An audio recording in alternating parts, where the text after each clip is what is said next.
वो 125 साल जो ठाकुर जी रहे हैं ना धरती पर, वो 125 साल बहुत महत्वपूर्ण है सर। मैं आपको बोल रहा हूँ सर, अर्जुन जितना अच्छा इंसान कि अर्जुन युद्ध भूमि में खड़ा है, पहला दिन है, भगवान को बोलता है कि प्रभु, तब तक तो जानता ही नहीं था ये भगवान है, तब तक तो एक मित्र के तौर पे जानता था।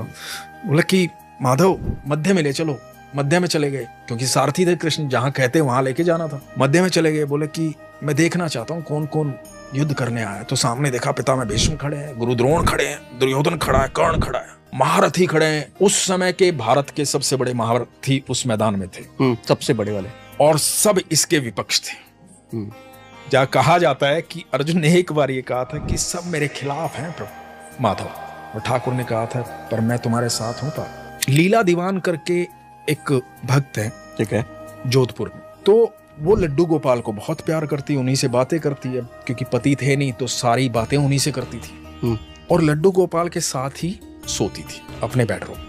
एक दिन हुआ यूं कि वो रात में टीवी की ट्रॉली के पास उनका बेड पे उनको बिठा करके और रख के भूल गई और जाके बेडरूम में सो गई। सुबह बेटा उठा, बेटे का काम था सुबह घर में झाड़ू पोछा करना। सुबह बेटा उठा, बेटे ने उठ के माँ को जाके बोला कि माँ थोड़ा सा ध्यान रखा करो। अब बेटे ने तो दूर से देखे थे, जब माँ पहुंची तो टीवी की ट्रॉली से लेकर के बेडरूम तक छोटे छोटे पैरों के हल्दी और चंदन के पैरों के मिट्टी के निशान थे।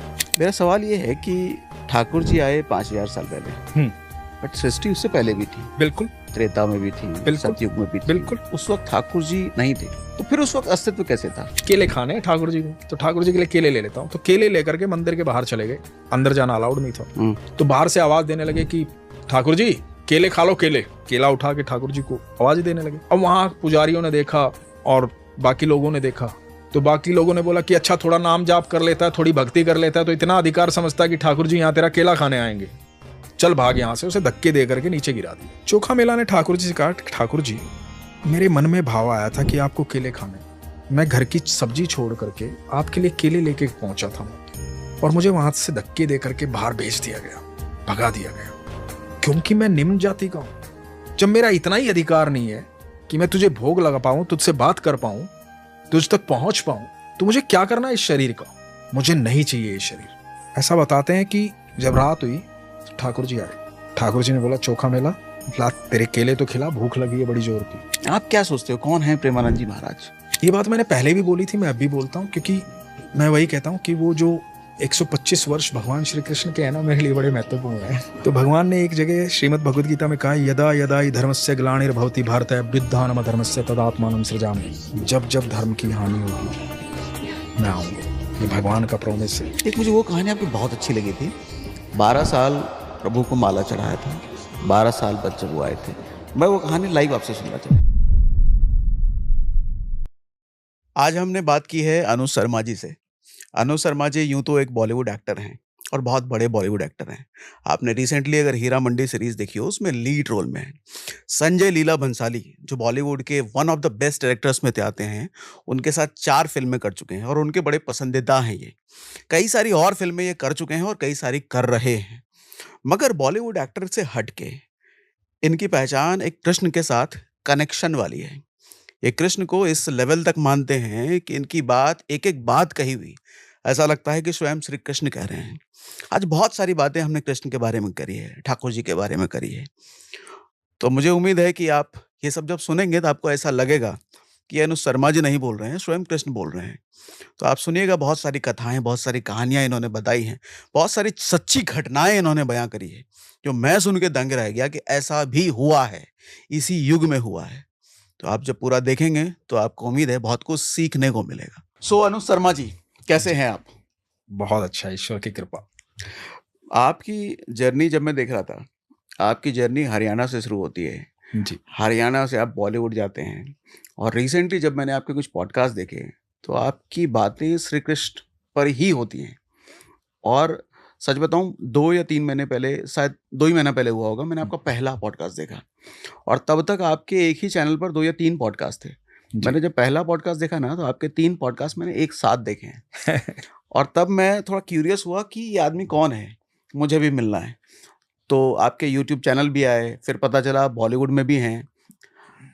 मेरे को पहले बॉलीवुड वाला बताओ कि आप हरियाणा से निकल के बॉलीवुड कैसे गए, उसके बाद मैं जानना चाहूँगा श्री कृष्ण से क्या कनेक्शन है आपका। तो मेरे लाइफ में एक ही मकसद था, हम्म मुझे जो उस समय की बात कर रहा हूँ, आज की बात नहीं कर रहा, उस समय जब यात्रा जहां से शुरू होती है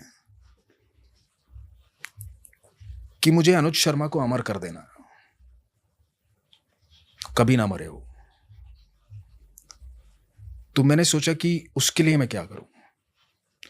मैं बहुत ज़्यादा इंटेलिजेंट नहीं था पढ़ाई में, मैं फिलोसफी में गोल्ड मेडलिस्ट हूँ वैसे, बट अध्ययन मेरे लिए ऐसा नहीं था कि मतलब पढ़ाई बहुत ज़रूरी चीज़ है, हम्म बट मुझे पढ़ना पसंद था। जैसे लोग सारा साल पढ़ते हैं वैसे मैं एक दिन पढ़ता था साल में और एग्ज़ाम दे के आता था और अच्छे नंबर आ जाते थे। अच्छे नंबर्स के साथ। तो ये ईश्वर की तरफ से मुझे क्वालिटी है, मुझे आज आप बुक दे दो, वो पूरी बुक मैं साथ की साथ बैठ के पढ़ूंगा, उसके बाद आप बुक में से कहीं से कुछ पूछ लो, मैं बता दूंगा आपको। ये तो मैंने एक मूवी देखी थी अजय देवगन की, उसमें था वो मेमोरी टाइप कुछ तो नाम दिया था उसने, वो ऐसे से पन्ने पलटता है उसको याद हो जाता है सब कुछ, हाँ, वैसा टाइप क्या? वो मुझे नहीं पता, मतलब हाँ। हाँ, लेकिन मैं ये कर लेता हूँ ये पॉसिबल है, मतलब ये संभव है क्योंकि मुझे बुक से प्यार है, क्योंकि मुझे ऐसा लगता है ये शायद इस वजह से है क्योंकि मैं जहाँ होता हूँ ना जिस समय, मैं वहीं होता हूँ उस समय। ओके। तो मैं अभी आपके पास हूँ तो मैं आपके पास ही हूँ तो यात्रा शुरू ऐसे होती है, मतलब ये थॉट उस समय के हैं, अभी के थॉट नहीं है अभी बहुत, क्योंकि मैं जीवन में आदमी हर पल बदलता है, उसके विचार भी बदलते हैं, तो अभी बहुत कुछ बदल चुका है लाइफ में। ये उस समय की यात्रा की बात बता रहा हूँ। तो फिर मैंने सोचा क्या करूँ, तो मुझे डिफेंस में जाना था, मेरे फादर डिफेंस में थे, एयरफोर्स में थे। फिर मुझे लगा कि डिफेंस के लिए टेस्ट देने शुरू किए, वहाँ फेल हो गया मैं। तो मुझे लगा शायद ये मेरे लिए नहीं बना होगा। तो मुझे प्रकृति से बहुत प्यार है शुरू से, बचपन से। तो मुझे लगा कि मैं इस प्रकृति में कुछ योगदान करूं। तो मुझे लगा कि मैं योगदान करूं और भी लोग योगदान करें, तो लोगों को साथ लेता हूं। तो मैंने बहुत सारे पढ़ाई की, जो मिलता था वो पढ़ लेता था मैं सोनीपत से दिल्ली आता था, दिल्ली मंडी हाउस एक जगह है, तो वहाँ थिएटर करने आता था, तो बुक स्टॉल होते थे स्टेशन पे। तो मुझे जितना जेब खर्च मिलता था उसमें से 100 रुपये में से 80 रुपये मैं किताबों पे खर्च करता था। ओके। मैं इतना पढ़ता था। तो पढ़ते पढ़ते आना, पढ़ते पढ़ते जाना। तो पढ़ाई ने मुझे बहुत कुछ दिया, एक्चुअली बहुत कुछ और ये दिया। किस तरह की किताबें होती थी? हर तरह की, कुछ स्पेसिफिक नहीं था, हर तरह की। शुरू में हर तरह की किताब होती थी। मैंने मतलब आप उस समय सुरेंद्र मोहन पाठक के नॉवल, वेद प्रकाश शर्मा के नॉवल, फिर अपना प्रेमचंद जी को, मैगजिम गोर्की को, सबको, हर तरह का लिटरेचर पढ़ा मैंने, हर तरह का, इंडियन भी, बाहर का भी, हर तरह का पढ़ा। जो मिलता गया वो पढ़ता गया मैं। तो मुझे अच्छा लगता था पढ़ना, जानना। फिर एक समय आया कि मैं उन किताबों से बोर हो गया। मुझे लगा कि यार ये सब दूसरों के अनुभव हैं जो मैं पढ़ रहा हूं, सब ने अपने अपने अनुभव लिखे, मेरा अनुभव क्या है, मुझे उसे खोजना है अब। तो वो तो मेरी यात्रा में मुझे करनी पड़ेगी यात्रा, मुझे खुद से सोचना पड़ेगा वो सब। तो मैंने सारी किताबें बंद कर दी और ये कसम खाई कि अब कोई किताब नहीं पढ़ूंगा। तो यहां ये किताबें बंद हुई, अब मेरी यात्रा शुरू हुई। तो मेरा बड़ा अच्छा था कि मतलब यार प्रकृति बहुत सुंदर होनी चाहिए। तो मैं बहुत सारी जगह जाता, लोगों को समझाता कि भाई पेड़ लगाओ, पेड़ लगाओ, पेड़ लगाना बहुत जरूरी है प्रकृति के लिए, ऑक्सीजन चाहिए आपको। तो मुझे लगा कि मेरी बातें कैसे लोगों तक पहुंचेंगी जब मैं बड़ा बन जाऊंगा। उसके लिए पैसा चाहिए, उसके लिए पद चाहिए, पैसा चाहिए, बहुत सारी चीजें चाहिए। तो मुझे लगा कि यार एक्टर बनना चाहिए, क्योंकि एक एक्टर को सब फॉलो करते हैं, वो कैसे कपड़े पहनता है, कैसे उठता है, कैसे बैठता है, क्योंकि हमारे हिंदुस्तान के अंदर सिनेमा का बहुत प्रभाव है। ये कौन से ईयर की बात है जब आप कर रहे हैं? 96। हाँ, सिनेमा लीड करता था इन्फ्लुएंस करने में। यस। सोशल मीडिया का ऐसा भी नहीं था उस टाइम पे। बिल्कुल, मतलब जो यदि हीरो आ गया, उसने जैसा हेयर स्टाइल रखा, सबने वैसा हेयर स्टाइल रखा। तो सिनेमा इन्फ्लुएंस करता था। तो मुझे लगा कि यार एक्टर बनना चाहिए। फिर एक्टर बनने के लिए बहुत पढ़ाई की जरूरत होती है। लोग सोचते हैं एक्टर ऐसे ही बन जाता है, तो पढ़ाई मैं कर ही रहा था, तो मेरे काम आ रही थी। तो एक्टिंग की जर्नी में मैंने स्टार्ट किया थोड़ा थोड़ा। फिर मुझे एक सरकारी नौकरी मेरे फादर साहब ने दिलवा दी, तो गवर्नमेंट जॉब मैंने छोड़ दी। मुझे लगा कि यदि मैं ऑफिस जाऊंगा 10 लोग इधर जानेंगे, 10 लोग इधर जानेंगे, वही 20 लोग रोज जिंदगी में रहेंगे। अनुभव कैसे होगा अपना जब तक यात्रा नहीं करूंगा? तो मैंने फादर साहब को बोला कि पापा ये सब नहीं करना मुझे। तो मेरे पापा बोले क्या करना है? मैंने कहा एक्टर बनना है। बोले पॉसिबल नहीं है। मैंने कहा क्यों? बोला वो इतनी आसान लाइन नहीं है, बहुत स्ट्रगल ही है, हर किसी से सुनते ही है स्ट्रगल है, और तू क्यों ये सब सोच रहा है? बहुत पैसा चाहिए, बहुत सब कुछ चाहिए उसके लिए। मैंने कहा नहीं पापा, मैं चाहता हूं कि मैं दुनिया से जाऊं ना तो मेरे पीछे हजारों की भीड़ होनी चाहिए। ये मैं तब के विचार बता रहा हूं, अब मेरे ऐसे कोई विचार नहीं है। तो हजारों की भीड़ चाहिए मुझे पीछे। मुझे बनना है अभिनेता। मुझे बहुत सारी बातें दुनिया से करनी है। वो बातें मेरी तब पहुंचेंगी जब मैं उस पद पर हूंगा, उस जगह पर हूंगा, तो नहीं तो मेरी बातें नहीं पहुंच पाएंगी लोगों तक। ये जुनून था जो शुरू हुआ। ये शुरू होकर के गंभीरता में बदल गया। मैं थिएटर करने लगा, मैं पढ़ने लगा। अब इधर क्या होता था कि कोई भी दोस्त आता अपनी शादी का कार्ड लेके कि मेरी शादी है, अंकल आप शादी में आना। तो पापा को लगता है यार ये डॉक्टर बन गया, ये इंजीनियर बन गया, मेरा बेटा एक्टिंग के पीछे लगा हुआ, अभी कहीं पहुंचा ही नहीं है, दिल्ली जाकर के थिएटर करके आ रहा है। तो मेरे पापा ने मेरे को बोला एक दिन, भाई ये क्या है? मैंने कहा पापा देखो, सबने अपनी अपनी टिकट कटवाई है। किसी ने दिल्ली तक कटवाई, किसी ने आगरा तक कटवाई है, मैंने बंबई तक कटवाई है। तो ये दिल्ली आगरा वाले पहुंच गए हैं, मुझे थोड़ा लंबा जाना है। तो मेरी टिकट जो है लंबी कटी है। तो उतना समय तो लगेगा ना, क्योंकि मुझे चांद पे जाना है पापा, तो चांद पे जाने तक का समय तो मुझे लगेगा ना। मेरी ख्वाहिश ऐसी है कि सारी दुनिया मुझे देखे। तो इतनी ऊंचाई पर जाने का समय लगाऊंगा तभी तो चमकूंगा ना, तभी तो दुनिया देख पाएगी। पर मैं आपसे वादा करता हूं कि एक दिन ऐसा आएगा पापा जब ये सारी दुनिया मुझे देखेगी और आपको गर्व महसूस होगा। उस चीज का वादा कर सकता हूं, परिणाम का। सफर के बारे में आप मत पूछिए मुझसे। तो मेरे पापा ने कहा कि ठीक है भाई, वैसे तो ये डायलॉग है, अच्छा बोलने लगा है तू, पर ठीक है तू अपने सफर में रहे। मेरे लिए प्राउड की बात क्या है सागर जी, मेरे फादर ने जब आखिरी सांस ली, उससे पहले जो मेरी बात हुई उनसे वीडियो कॉल पे, उनके लास्ट वर्ड जो मुझे थे वो ये थे कि I am proud of you my son. ये मेरी जीत है, यही मेरी मंजिल है। तो बहुत रेयर है। हाँ, ये मतलब जो मेरा उनसे वादा था और उनका जो विश्वास था वो दोनों पूर्ण हुए थे इस बात पर। तो मैं दिल्ली में थिएटर किया, थिएटर करके बॉम्बे पहुंचा 2005 में। बॉम्बे पहुंचने का कारण सिर्फ इतना था क्योंकि जो मेरी वाइफ है आज, वो मेरी गर्लफ्रेंड थी उस समय। तो और मेरी दादी माँ एक्सपायर हुई थी, तो सोनीपत में मेरा दिल नहीं लग रहा था। माँ से बहुत प्यार करता था मैं।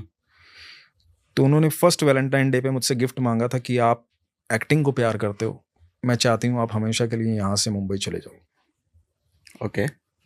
तो मैं 13 तारीख को सोनीपत से चला था, 14 को मुंबई पहुंच गया था Valentine day, first Valentine day. तो मुंबई में ऐसे जाना हुआ मेरा। इस बीच में जो सबसे बड़ी बात इस सफर में रही, जो बूस्ट होता है ना, आपको एक बूस्ट चाहिए होता है लाइफ में, के लिए आपको जिंदगी में आगे बढ़ने के लिए। क्योंकि आप कितने भी हिम्मत वाले हो और कितने भी बड़े सपने देखते हो, आप जैसे उठते हो ना वैसे गिरते भी हो, ठहरते भी हो, रुकते भी हो। बहुत बार उतार चढ़ाव आते हैं। हाँ, हर एक की लाइफ में आते हैं। तो वहां मेरे भाइयों ने मेरा बड़ा साथ दिया। धीरज ने लगा लो कि उसकी जिंदगी का सपना, मतलब वो तो जो कर रहा है, उसकी जिंदगी का सपना ये था कि मैं सफल हो जाऊं। तो इस सफलता में उसका बड़ा योगदान है, मेरी पत्नी का बड़ा योगदान है। भाई दूसरे भाई के लिए सोच रहा है। हाँ, उसका ड्रीम ही है कि मेरा भाई सफल हो जाए। हाँ। तो और मेरे बड़े भाई ने बहुत साथ दिया, मेरी पत्नी ने बहुत साथ दिया, मेरी मम्मी ने बहुत साथ दिया, मेरी फैमिली ने, मतलब मेरी छोटी बहन ने, मतलब मेरे परिवार ने मेरा ऐसे साथ दिया कि मतलब सब ने अपने कंधे पे उठा करके रखा मुझे कि हमें इसको ऊंचा बनाना है। सब अपने अपने काम में सक्षम है, सब अपने अपने काम में निपुण है। तो मुझे पहली बात तो ईश्वर ने ऐसा परिवार दिया। सबसे बड़ी बात यह थी कि जो मेरे सपनों में कहीं भी अड़चन ना आने देने वाला परिवार था। आमतौर पे मैं कहानियां सुनता हूँ कि मेरी इच्छा थी लेकिन मेरे परिवार की मजबूरियां थी। यहाँ जब मैं अपने घर से निकलता हूँ, मैं अपने दादाजी को बोलता हूँ कि बाबा मुझे एक्टिंग के लिए जाना है, बम्बई जाना चाहता हूँ, तब मेरा चलता हुआ शहर का, सोनीपत का चलता हुआ रेस्टोरेंट था जो बहुत नामी गिरामी था, बहुत चलता हुआ रेस्टोरेंट था। तो मैंने दादाजी को अचानक से जाके बोला, क्योंकि जब मेरी गर्लफ्रेंड ने बोला था बम्बई चले जाओ, तो मैंने दादाजी से जाके पूछा कि मैंने कहा मैं बम्बई जाना चाहता हूँ एक्टिंग के लिए। तो उन्होंने कहा कि जाओ। तो मैंने कहा लेकिन यहाँ रेस्टोरेंट कौन संभालेगा? तो उन्होंने कहा कि तुम नहीं होते तो कौन संभालता? तुम्हारी जिंदगी है, अपने तरीके से जियो। कोई चीज इसलिए तुम्हारे रास्ते में नहीं आनी चाहिए कि तुम्हें लगे जिंदगी के आखिरी मोड़ पर जब तुम दुनिया से जाओ, तुम्हें लगे कि काश मैं ये कर लेता तो ऐसा हो जाता। तो उन्होंने कहा था कि जब भी दुनिया से जाओ ना बेटा, तो चेहरे पर वो शांति होनी चाहिए कि मैंने वो सब किया जो मैं चाहता था। Exploit all possibilities. तो इसलिए तुम वो करो जो तुम चाहते हो। तो मुझे ऐसा परिवार मिला सर, इसलिए मैं एक्टर बन पाया, इसलिए मैं वहां पहुंच पाया। उसके बाद बॉम्बे पहुंचा। बॉम्बे पहुंच के मुझे सबसे पहली फिल्म राम गोपाल वर्मा ने दी। सबसे पहला टीवी शो, कौन सी फिल्म थी? गो। ओके। सबसे पहला टीवी शो दिलीप कुमार साहब के यहाँ, सायरा बानोजी दिलीप साहब के यहाँ मैंने किया। उसके बाद सफर चलता रहा। पहुंचते पहुंचते सफर हीरा मंडी तक पहुंचा। अभी लास्ट आपकी मूवी हीरा मंडी थी।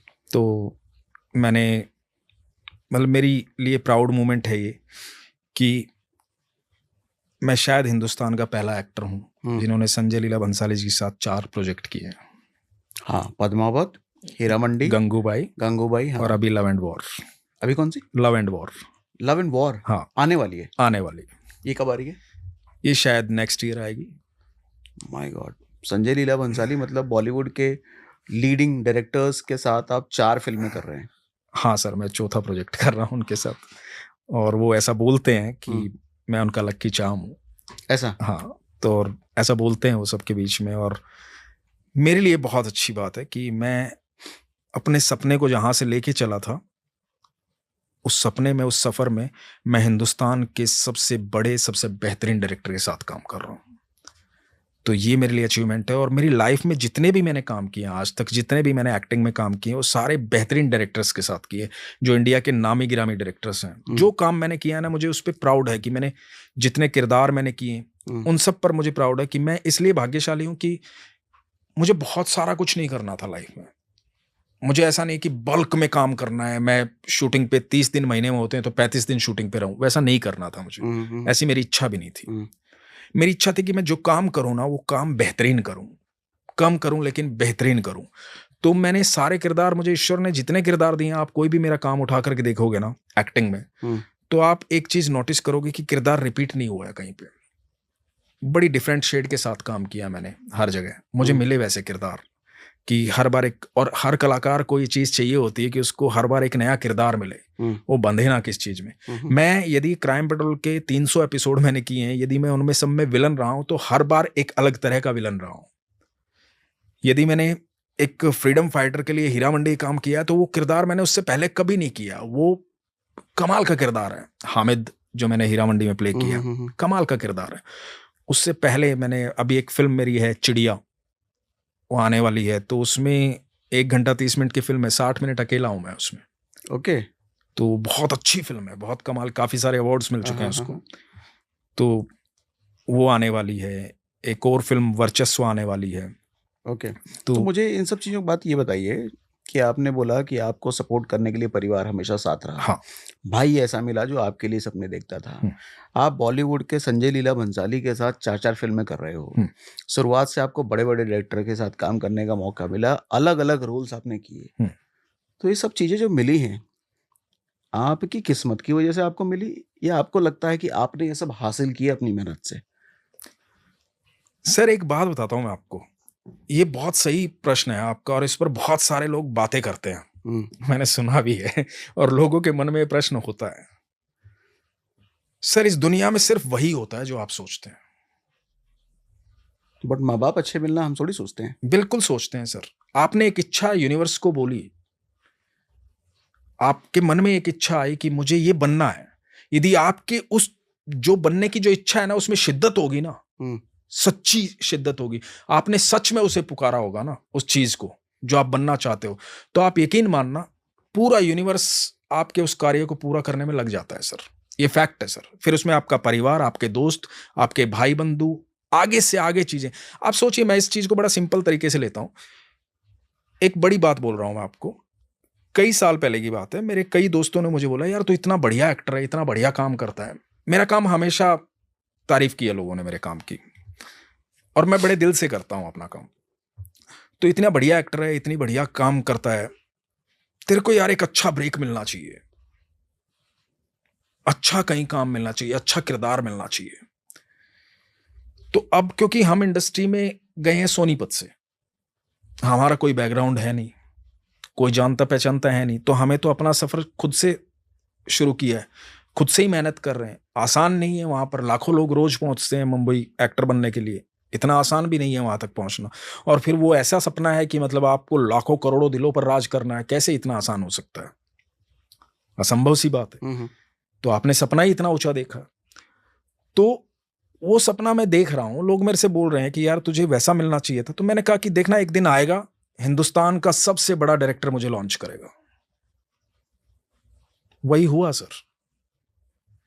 इंडिया के सबसे बड़े डायरेक्टर ने एशिया की सबसे बड़ी सीरीज में, सबसे महंगी सीरीज में, और वर्ल्ड के सबसे बड़े प्लेटफॉर्म पे, नेटफ्लिक्स पर एक बेहतरीन और शानदार किरदार, लीडिंग कैरेक्टर, जिसकी मैं सच बताऊं, आज तक मुझे बड़ा प्राउड फील होता है इस बात को कहते वक्त, आज तक आपने जितना काम देखा होगा उस हीरा मंडी में, स्पेशल मेरी एंट्री देखिएगा सर, उस एंट्री को भी बड़ा सुंदर सजाया गया है।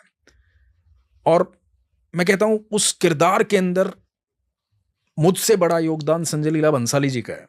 उन्होंने उस किरदार से, वो अपने हर किरदार से इतनी मोहब्बत करते हैं, मतलब वो इतनी मोहब्बत करते हैं हर किरदार से, उसको बना देते हैं जैसा, मतलब जैसा उन्होंने सोचा है। और ये ईश्वर की कृपा है कि मैं उस पे खरा उतरा, जो बरसों की मेहनत थी वो तपस्या काम आई वहां पर। तो ये सर मैंने यूनिवर्स को बोला था, मैंने दोस्तों को बोला था, यदि भाग्य काम कर रहा होता तो सर भाग्य तो जब मैं 2005 में मुंबई गया था तभी काम कर लिया होता ना, कुछ तो कर लिया होता ना सर। भाग्य नहीं, पहले आपकी ख्वाहिश, आपकी इच्छा, शिद्दत से। ईश्वर क्या कहते हैं, भगवान क्या कहते हैं? भगवान ये कहते हैं कि भाई मैं अनंत ब्रह्मांड का रचयिता हूं, सब कुछ दे सकता हूं तुझे, सब कुछ।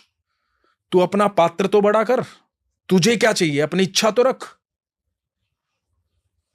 तो भगवान ने तो एक खुली छूट दे रखी है हमें, यूनिवर्स ने खुली छूट दे रखी है हमें। तो मांग तो तू क्या चाहता है, तेरी इच्छा तो बड़ी रख। आप देखना, एक बात मैं आपको फैक्ट बता रहा हूं, आप दुनिया में 100 लोगों से मिलना, 100 लोगों में हर तबके के व्यक्ति से मिलना, एक छोटे से, एक बड़े से, एक मिडिल क्लास से, एक लोअर क्लास से, एक अपर मिडिल क्लास से, एक हायर क्लास से, मतलब ये क्लासेस सिर्फ रिचनेस की वजह से बटी है, मेरी नजर में सब एक समान है।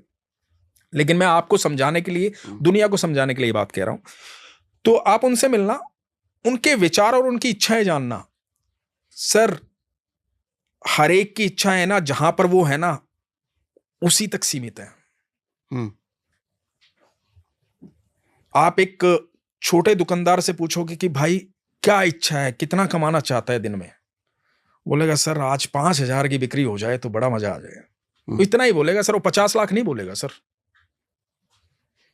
क्योंकि वो 50 लाख कब बोल सकता था, जब उसने 50 करोड़ का माल दुकान में भर रखा होता। और पहली दुकान ये है सर, दिमाग है, दिल है सर। पहले तो सोच, भगवान तो कहता है मैं सब कुछ देना चाहता हूं तुझे, मैंने तुझे भेजा इस प्लेनेट पे घूमने फिरने के लिए। और जब, एक बात बताओ सर, छोटी सी बात है, उसने इतना बड़ा सूरज बना दिया जो सदियों से चल रहा है। एक ऐसा, मतलब आज हम किताबों में पढ़ाते हैं कि एडिसन ने बल्ब बनाया, 99 फॉर्मूले फेल हो गए थे, एक फॉर्मूला पास हुआ, 99 से उन्होंने, उनकी कहानियां बताते हैं हम, किताबों में पढ़ाया जाता है सर। सर वो बल्ब फ्यूज हो जाता है सर, साल में, 2 साल में, 3 साल में, 4 साल में, 5 साल में, 10 साल में।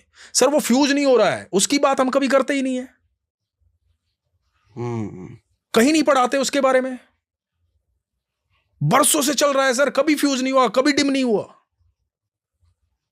सर उसने इतनी खुली छूट दे रखी है, तो सर भाग्य कहां है? विश्वास है सर, और कुछ नहीं है सर। मैं बताऊं, लोग कहते हैं ना, देखो बड़े इस बात से बड़े लोग त्रास करते हैं मुझसे, इस जो मैं बात बोलने वाला हूं, पर ये सच है, उसको स्वीकार भी करते हैं वो लोग, कहें ना कहें वो एक अलग बात है। हम बात करते हैं कि यार मेरा ये ग्रह खराब हो गया, ये यहां कुंडली खराब हो गई, ऐसा खराब हो गया, वैसा खराब हो गया, ये सब बातें करते हैं, है ना। लोग परेशान रहते हैं, आधा, मैं बताऊं, आधा जीवन तो इसी चीज में चला जाता है कि उस ग्रह को शांत करने में और इसको अशांत करने में। और यही सोच का कारण है कि आज एस्ट्रोलॉजी की बाढ़ आई हुई है। मैं बड़ी नॉर्मल बात कर रहा हूं सर, कि होता है हर आदमी, मतलब थोड़ा सा जीवन में व्यथित हुआ, दुखी हुआ, तो तुरंत भागा कुंडली लेकर के। और अच्छा, उसकी सेटिस्फेक्शन वहां भी नहीं है, जिससे उसने पूछा वहां भी सेटिस्फाइड नहीं है। वो बोलेगा नहीं यार ये अच्छा नहीं बता रहा, वो जो महंगे वाला है ना वो ज्यादा अच्छा बताएगा, उसके लिए पैसे कलेक्ट करेगा, वो महंगे वाले के पास जाएगा। सर मैं ये कह रहा हूं, जब वो छोटे से थे ना, मेरे कन्हैया छोटे से थे सर, पूरा ब्रह्मांड मुख के अंदर था सर, ग्रह नक्षत्र जिसके पैरों में पड़े रहते हैं सर, वो ये छुट्टी देता है कि तुम बोलो क्या चाहिए तुम्हें। और हम कहां मांग रहे हैं सर, हम ग्रह नक्षत्रों में उलझे हुए हैं, हम यहां वहां मांग रहे हैं। अब बड़े सिंपल सी बात मैं बताता हूं, यदि आप बहुत धनी हो, बहुत पैसे वाले हो, बहुत रईस हो, आपका बच्चा छोटा हो और आपका बच्चा जाके पड़ोसी से मांगे, आपको कैसा फील होगा? अच्छा नहीं लगेगा। उसको भी नहीं लगता सर, उसको भी नहीं लगता। वो कहता है मेरे पास आओ, वो कहता है कि मेरे संपर्क में रहो। हम जब दुनिया में आते हैं ना सर, बड़ी सिंपल बात बता रहा हूं कि हम, मेरा एक चीज पर बहुत प्रगाढ़ बिलीव है, यदि हमारे सोचने से कुछ होता ना सर, तो आप कहीं और होते और मैं कहीं और होता। यदि मैंने ऐसा सोचा था 20-25 साल पहले, है ना, आपने भी कुछ सोचा होगा 20-25 साल पहले। सर हमें बड़ी ईमानदारी से अपनी हर मोमेंट को जीना है, बस इतना ही काम है हमारा, इससे ज्यादा काम नहीं है सर हमारा, कोई भी काम नहीं है। हर मोमेंट को बड़ी ईमानदारी से जीना है, बड़ी शिद्दत से जीना है हमें, इतना ही काम है हमारा। सर हमारे पैदा होने से पहले हमारी मां के स्तनों में हमारे हिस्से का दूध आ जाता है। वैसे कभी नहीं आता, वो तभी आता है जब हम जमीन पे आने वाले होते हैं, है ना। हमारे लिए माँ बाप, भाई बहन, रिश्तेदार सब हमारे आने से पहले तैयार किए जाते हैं, ताकि मेरा बच्चा धरती पर जाकर के अकेला महसूस ना करे। मेरा बच्चा घबराए ना कि इतने बड़े प्लेनेट पे अकेला क्यों आ गया। सारी व्यवस्थाएं की जाती हैं आपके लिए, उससे पहले इस पूरी प्रकृति ने सारी व्यवस्थाएं कर रखी हैं। सूर्य, चंद्रमा, पेड़ पौधे, नली नाले, झरने, पक्षी, सब बना रखा है। इस बात को यदि हम सोच लें और मान लें तो सर जीवन इतना सरल और इतना सहज है। आपका कभी मन करता है सागर साहब कि आप बड़ी आजादी के साथ ऐसे उड़ पाएं आसमान में? हाँ करता है। सिर्फ मन ही करता है ना सर, उड़ते तो नहीं है ना। नहीं उड़ते। लेकिन सर मैं आज आपको एक बात बताता हूं। एक बार एक ट्रक से है ना एक अनाज की बोरी गिर गई, बोरी गिर गई, बोरी फट गई, ट्रक वाले को पता नहीं लगा, ट्रक वाला चला गया। थोड़ी देर बाद वहां पे एक चिड़िया आई, चिड़िया ने दाने चुगे, कौवा आया, कौवे ने चुने, कबूतर आया, कबूतर ने चुगे, डिफरेंट डिफरेंट पक्षी आए, सब ने दाने दाने चुगे और चुग करके जो चोंच थी उनकी 4-5 दाने लिए अपने लेकर के चले गए, उड़ने लगे। एक इंसान आया सर, उसने सबको भगाया और सारी बोरी समेट ली और वो लेके चला गया। सर ये जो बर्ड्स थे ना, ये क्या कर रहे थे, इनको प्रेजेंट मोमेंट में जितनी आवश्यकता थी उतना ही ले रहे थे, और ये अपने कल की चिंता कर रहा था जिसको पता ही नहीं कि कल है भी कि नहीं। ये सब बटोर रहा था। इंसान क्या बटोरना चाहता है मेरी समझ में नहीं आ रहा है, और क्यों बटोरना चाहता है। बचपन से पढ़ता है, बचपन से सीखता है, भाई कफन में जेब नहीं होती है, कहां लेके जाओगे।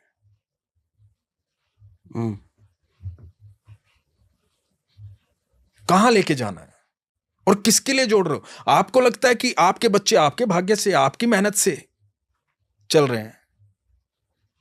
जिसके दूध की व्यवस्था उसने बिना आपसे पूछे कर रखी है, आप कौन होते हैं उसका जीवन देने वाले, उसको चलाने वाले? कौन है आप?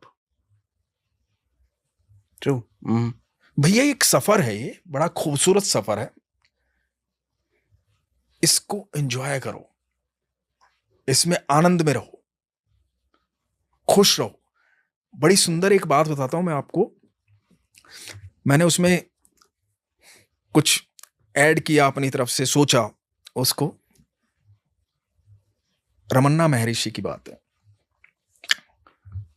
रमन्ना कहते हैं कि जिंदगी को एक सफर की तरह लो। आपकी सीट रिजर्व होती है, टिकट रिजर्व होती है, आप जाके ट्रेन में बैठते हैं, आप ट्रेन में बैठे, आपने जो आपकी रिजर्व सीट है आप जाके बैठे उसमें। अब आपने अपना सामान एडजस्ट किया। अब जब सामान एडजस्ट किया तो फिर थोड़ी देर बाद आप सामने वाले से इंट्रोड्यूस हुए, बोले, बातचीत हुई, अपने बारे में बताया, उनके बारे में जाना, खाना भी शेयर हो गया। उसके बाद रात हुई, आपने आराम से, आप भी सोए गुड नाइट बोल के। सुबह स्टेशन आया, आपने बाय बाय किया, आप अपने स्टेशन पे उतर लिए, या उसका आया तो वो उतर लिया। पूरी रात में क्या आपने जानने की कोशिश की कि गाड़ी कौन चला रहा है? नहीं, कभी नहीं। नहीं ना, आपको पता ही नहीं है उसका नाम। आपको ये भी नहीं पता है कि वो होश में चला रहा है या बेहोशी में चला रहा है, शराब पी के चला रहा है, पिछली रात जागा हुआ है या सोया हुआ है। आपको कुछ भी नहीं पता उसके बारे में, और आपने अपना जीवन सौंप दिया उसको, और फिर भी सफर का आनंद लिया। सर यहां तो आप जानते हैं कौन चला रहा है, तो आनंद क्यों नहीं ले रहे? यहां तो संपूर्ण आनंद लेना चाहिए, वहां तो आप जानते ही नहीं है। ट्रू। अब इस बात में थोड़ा सा जो मैंने ऐड किया, जो मैंने सोचा, मुझे बड़ी सुंदर बात लगी, है बहुत प्यारी बात लगी। अब मैं इसको ऐसे देखता हूं कि आपने रिजर्व सीट ली, सीट लेकर के आप बैठे, जाकर के आपने सामान जो है वो एडजस्ट किया। अब यहां पर दो तरह के लोग होते हैं। आपने सामान एडजस्ट किया, सामने वाले से इंट्रोड्यूस हुए, तो इंट्रोडक्शन में क्या होता है कि आप हमेशा अपना बेस्ट बताते हैं सामने वाले को। सर पूरी जिंदगी आप नकली होते हो, क्योंकि पूरी दुनिया को आप अपना बेस्ट ही साबित करने में लगे हुए हो, पूरी जिंदगी यही काम करते हो आप। बिल्कुल। सर आप अपने वस्ट से इतना डरते हो कि आप अपने आप से भी नहीं कह पाते हो। हाँ। तो आप सुधार कैसे करोगे? क्योंकि आप तो इग्नोर कर रहे हो उसे। इनफैक्ट सेल्फी में अगर कोई खराब सेल्फी आ जाए तो हम डिलीट कर देते हैं उसको। हाँ, जिस फोटो हम खराब तो आप कितने घबराए हुए हो, तो आप सुधार कैसे करोगे? आप कुछ करना ही नहीं चाह रहे हो। आप बातों में बेस्ट रहना चाहते हो, बेस्ट होना नहीं चाहते। तो आप क्या करते हो? अब सामने वाले को अपना बेस्ट बताते हो, सामने वाला भी अपना बेस्ट बताता है, भाई मैं ऐसे, मैं ऐसे, मैं ऐसे, इधर मैं ऐसे, मैं ऐसे, मैं ऐसे। अब आप एक दूसरे का नंबर शेयर किया, खाना शेयर किया, ये सब हुआ। अब क्या हुआ कि रात आ गई, आपने आते ही सबसे पहला काम क्या किया था? सामान एडजस्ट करने का, है ना? ये मैं फैक्ट बता रहा हूं आपको जीवन का, सामान एडजस्ट करने का। सर आपकी सीट भी रिजर्व थी, ठीक है, सामान भी आपको एडजस्ट करने के लिए स्पेस मिला था, लेकिन सर पूरे सफर में सामान आपके सर से नीचे उतरा ही नहीं, क्योंकि बार बार उठकर झांकते रहे कि अटैची ठीक ठाक रखी है, ब्रीफकेस, जूते ठीक रखे, कोई उठा के तो नहीं ले गया। चद्दर भी जो ट्रेन में मिलेगी वो भी पूरी ढाक देंगे, दिखना नहीं चाहिए, अरे चद्दर के पीछे छुप गया वो, मतलब एक चद्दर दीवार बन गई आपकी, एक छोटी सी चेन से उसको बांध देंगे, एक छोटे से ताले से, मतलब ये इसको रोके रखेगा। पूरी व्यवस्था करनी है कि सामान कोई ले ना जाए, है ना? किस सामान की बात कर रहे हो आप? क्यों सर पे बोझ उठाए घूम रहे हो? सफर का आनंद लो ना। और एक आदमी ऐसा होता है सर,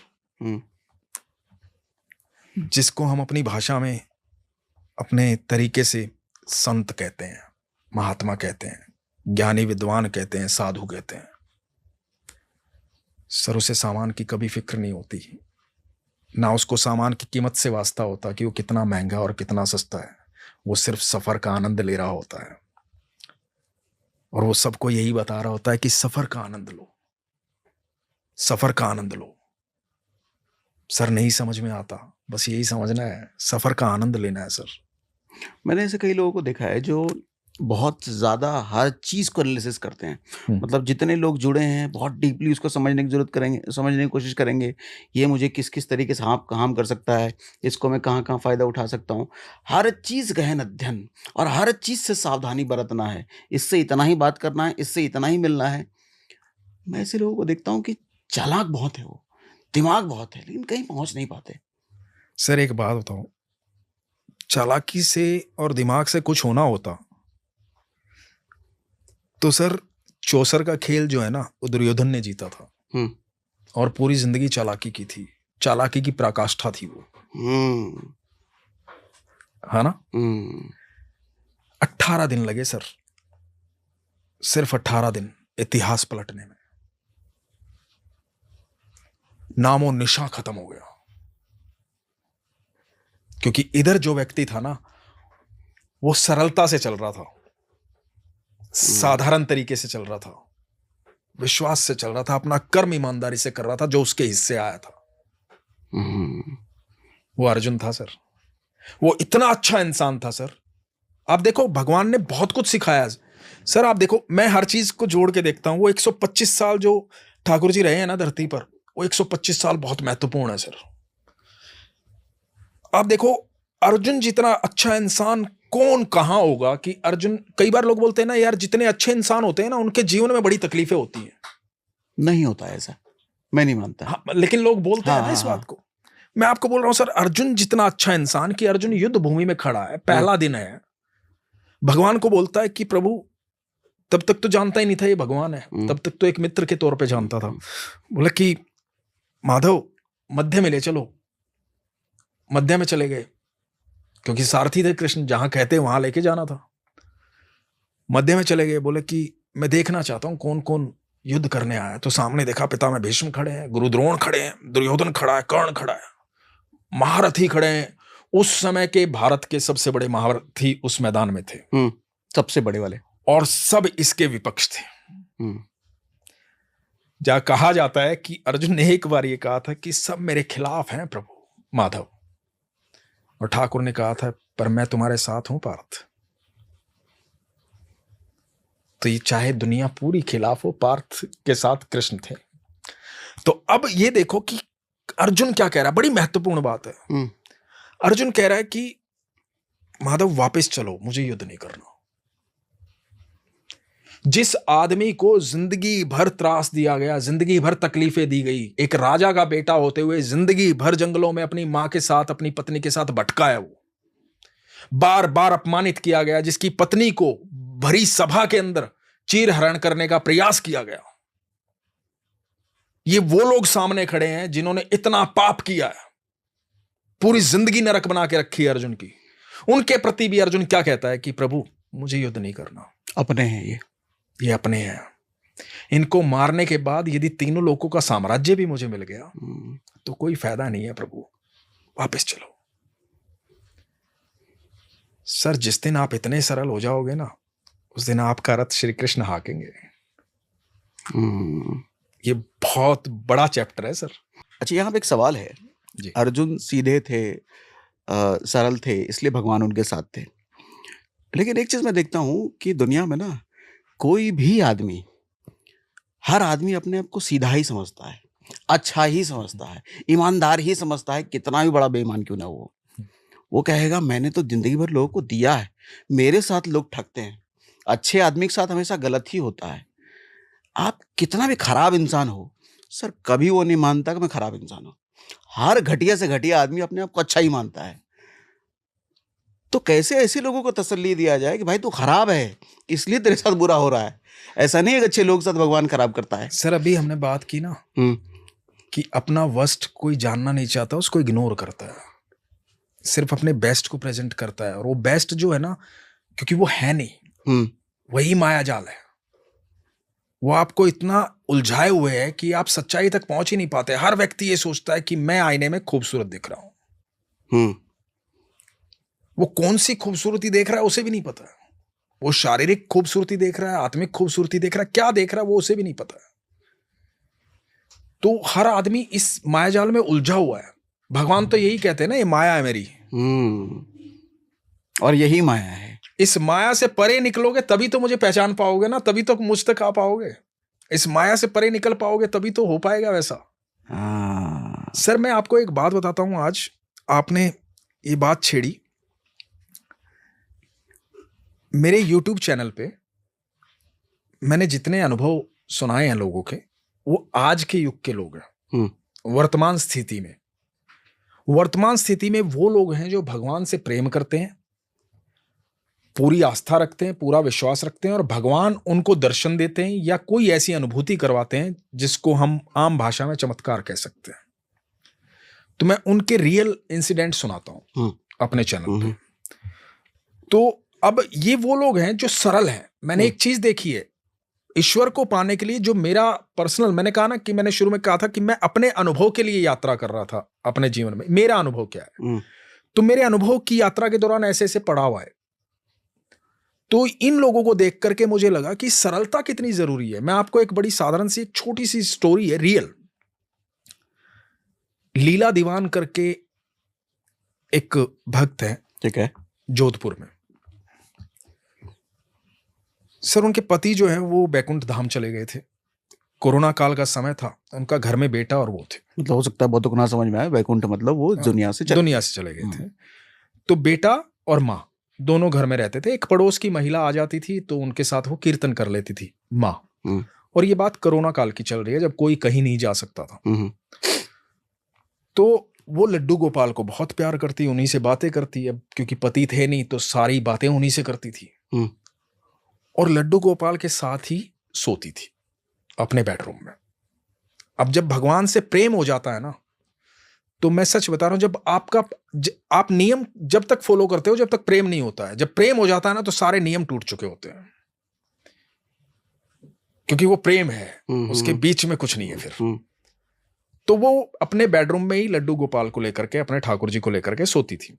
एक दिन हुआ यूं कि वो रात में टीवी की ट्रॉली के पास उनका बेड पे उनको बिठा करके और रख के भूल गई और जाके बेडरूम में सो गई। और थकी हुई थी, सो गई। सुबह बेटा उठा, बेटे का काम था सुबह घर में झाड़ू पोछा करना। सुबह बेटा उठा, बेटे ने उठ के माँ को जाके बोला कि माँ थोड़ा सा ध्यान रखा करो, घर में कैसे कैसे पैर कर देते हो यार, कीचड़ के पैर कर रखे हैं मिट्टी के, मुझे सफाई करनी होती है, थोड़ा ध्यान रखा करो माँ। तो आपकी जो सहेली भी आए तो उसको बोल दिया और चप्पल बाहर निकाले, इस तरह से मतलब। तो माँ ने कहा कहाँ पैर हो गए बेटा, मैं तो सारे साफ पैर है, कहाँ हो गए, कहाँ बात कर रहा है, तो दिखा मुझे। तो देखने गई। अब बेटे ने तो दूर से देखे थे। जब मां पहुंची तो टीवी की ट्रॉली से लेकर के बेडरूम तक छोटे छोटे पैरों के, हल्दी और चंदन के पैरों के मिट्टी के निशान थे, हल्दी और चंदन के। बेडरूम तक, टीवी की ट्रॉली से बेडरूम तक, और वो टेबल के नीचे से गए हुए पैरों के निशान। ठीक है, उन्होंने मुझे फोटो भेजा। सर आज कोरोना को 5 साल बीत गए, 5 साल से फर्श नहीं धोया है सर। 5 साल बीत गए हैं सर। वो कृष्ण के पैरों के निशान है। उस दिन वहां नहीं सोया था तो खुद सोने चले गए थे।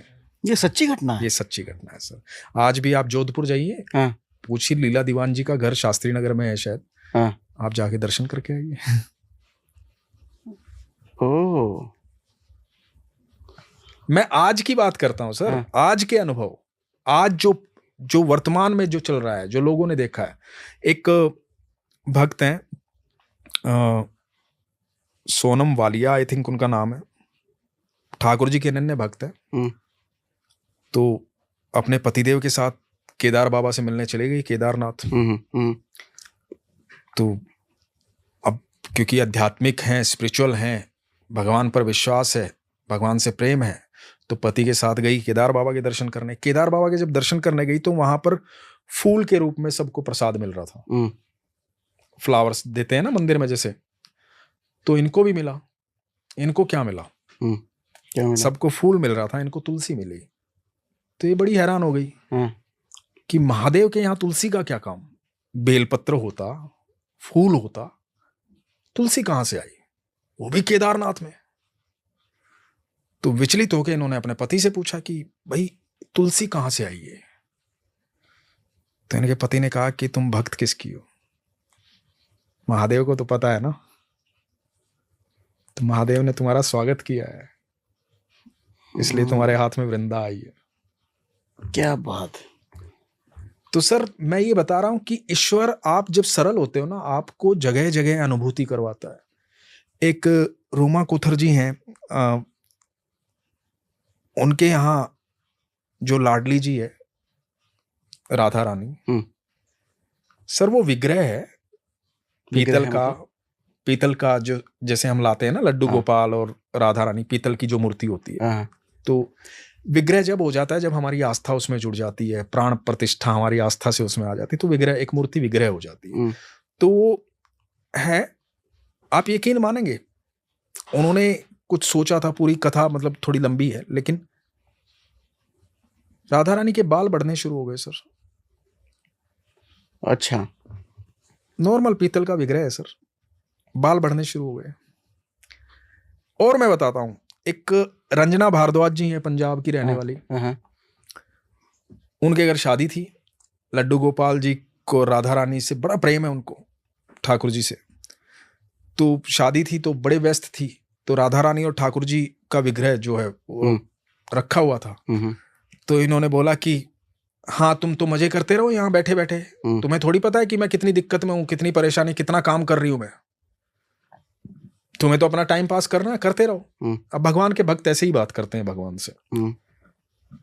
तो उनको आभास हुआ कि जैसे ये बात जब उन्होंने बोली तो राधा रानी ने उनकी तरफ देखा स्पेशली, लेकिन वो जल्दी में थी, वो चली गई। शाम को घर आई रात को। तो उनके यहाँ एक सिस्टम है कि वो जब डिनर करते हैं या लंच करते हैं तो भगवान को भी लंच टेबल पर, डिनर टेबल पर साथ बिठाते हैं, भगवान के साथ भोजन करते हैं वो। तो उन्होंने बिठाया लड्डू गोपाल जी को, राधा रानी को। तो जैसे ही बिठाया तो उनके पति ने कहा कि रंजना तुम देख रही हो कुछ? तो रंजना बोली हाँ मैं यही देख रही हूं। तो सर वो पीतल की मूर्ति थी, उनकी गर्दन ऐसे घूमी हुई थी। अच्छा। हाँ, मेरे पास तस्वीरें हैं, वो उनकी गर्दन ऐसे घूमी हुई थी। तो रंजना जी ने बोला कि मैं सुबह जब मैंने ठाकुर जी को ऐसा बोला था ना, तो मुझे लगा था कि राधा रानी ने पलट के मेरी तरफ देखा है। तो ये तब से ऐसी मूर्ति ऐसी हुई है राधा रानी की, मतलब पीतल की मूर्ति ऐसे गर्दन घूमी हुई है। तो वो बड़ी हैरान हुई और मन में दुख हुआ इस बात को लेकर के कि ये मेरी राधा रानी ने तकलीफ उठाई, मतलब मैंने उनको ऐसे शिकायत के तौर पे कह दिया। तो जब उनको नाइट ड्रेस वो पहनाने लगी रात्रि में शयन के लिए, तो उन्होंने राधा रानी से रिक्वेस्ट की कि राधा रानी आप अपनी गर्दन ठीक कर लो, गर्दन में बल आ जाएगा, आपको तकलीफ होगी, मुझे क्षमा कर दो। तो जैसे वो पोशाक पहनाते हैं ना, तो पोशाक जब पहनाई, तो जब पोशाक पूरी पहन ली तो गर्दन सीधी हो गई थी सर। अच्छा। हाँ, ये मैं आज की वर्तमान की बात बता रहा हूं। और आप सोचो सर, सदियों से, मतलब इतने सालों से हमारे पास तो एक तो, मतलब मैं कह रहा हूं, यदि हम ये बिलीव करते हैं कि ये लाल किला खड़ा है, ये ताजमहल खड़ा है, ये 300-400 साल पुरानी ही तो बातें हैं, है ना? तो मीरा भी तो ज्यादा पुरानी नहीं है सर। सर मीरा द्वारकाधीश में विलीन हो गई थी सर 5000 साल पहले। नहीं सर, फिर अभी 400, 450, 500 साल पहले की बात है सर। मीरा तो अभी तो थी सर। अच्छा, मीरा, ओके। तो आप सोचो, मीरा जो है वो ठाकुर जी में विलीन हो गई थी, पता है, सशरीर विलीन हो गई। नहीं समझ पा रहा मैं, कैसे? वो द्वारका में गई हुई थी मीरा, तो उनको वहां से जो मेवाड़ से उनके यहाँ से लेने आए थे कि मीरा आप चलो, घर चलते हैं महलों में अपने। ठीक है। तो उन्होंने कहा कि मैं एक बार ठाकुर जी से बात करके आती हूँ। वो अंदर गई गर्भगृह में, द्वारकाधीश जो है द्वारका में, बोले कि मैं बात करके आती हूँ। तो अंदर गई, अंदर जाने के बाद ऐसा बताते हैं वहां इतना प्रकाश हो गया था, मतलब अंदर गई तो उसके बाद लौटी नहीं। जब काफी देर तक नहीं लौटी तो ये लोग अंदर गए, तो वहां कोई नहीं था सर, बहुत प्रकाश था वहां पर। अच्छा। उसी विग्रह में, द्वारकाधीश में, मीरा सशरीर विलीन हो गई थी। उसके बाद मीरा किसी को कभी दिखाई नहीं दी, सशरीर गई थी वो ठाकुर जी के पास। ओह, ये नहीं पता था मुझे। ओके। तो सर ये तो अभी की बात है, ये बहुत पुरानी बात नहीं है सर। जनाबाई, नामदेव जी, ऐसे ऐसे भक्त हुए हैं, मतलब अद्भुत भक्त हुए हैं सर।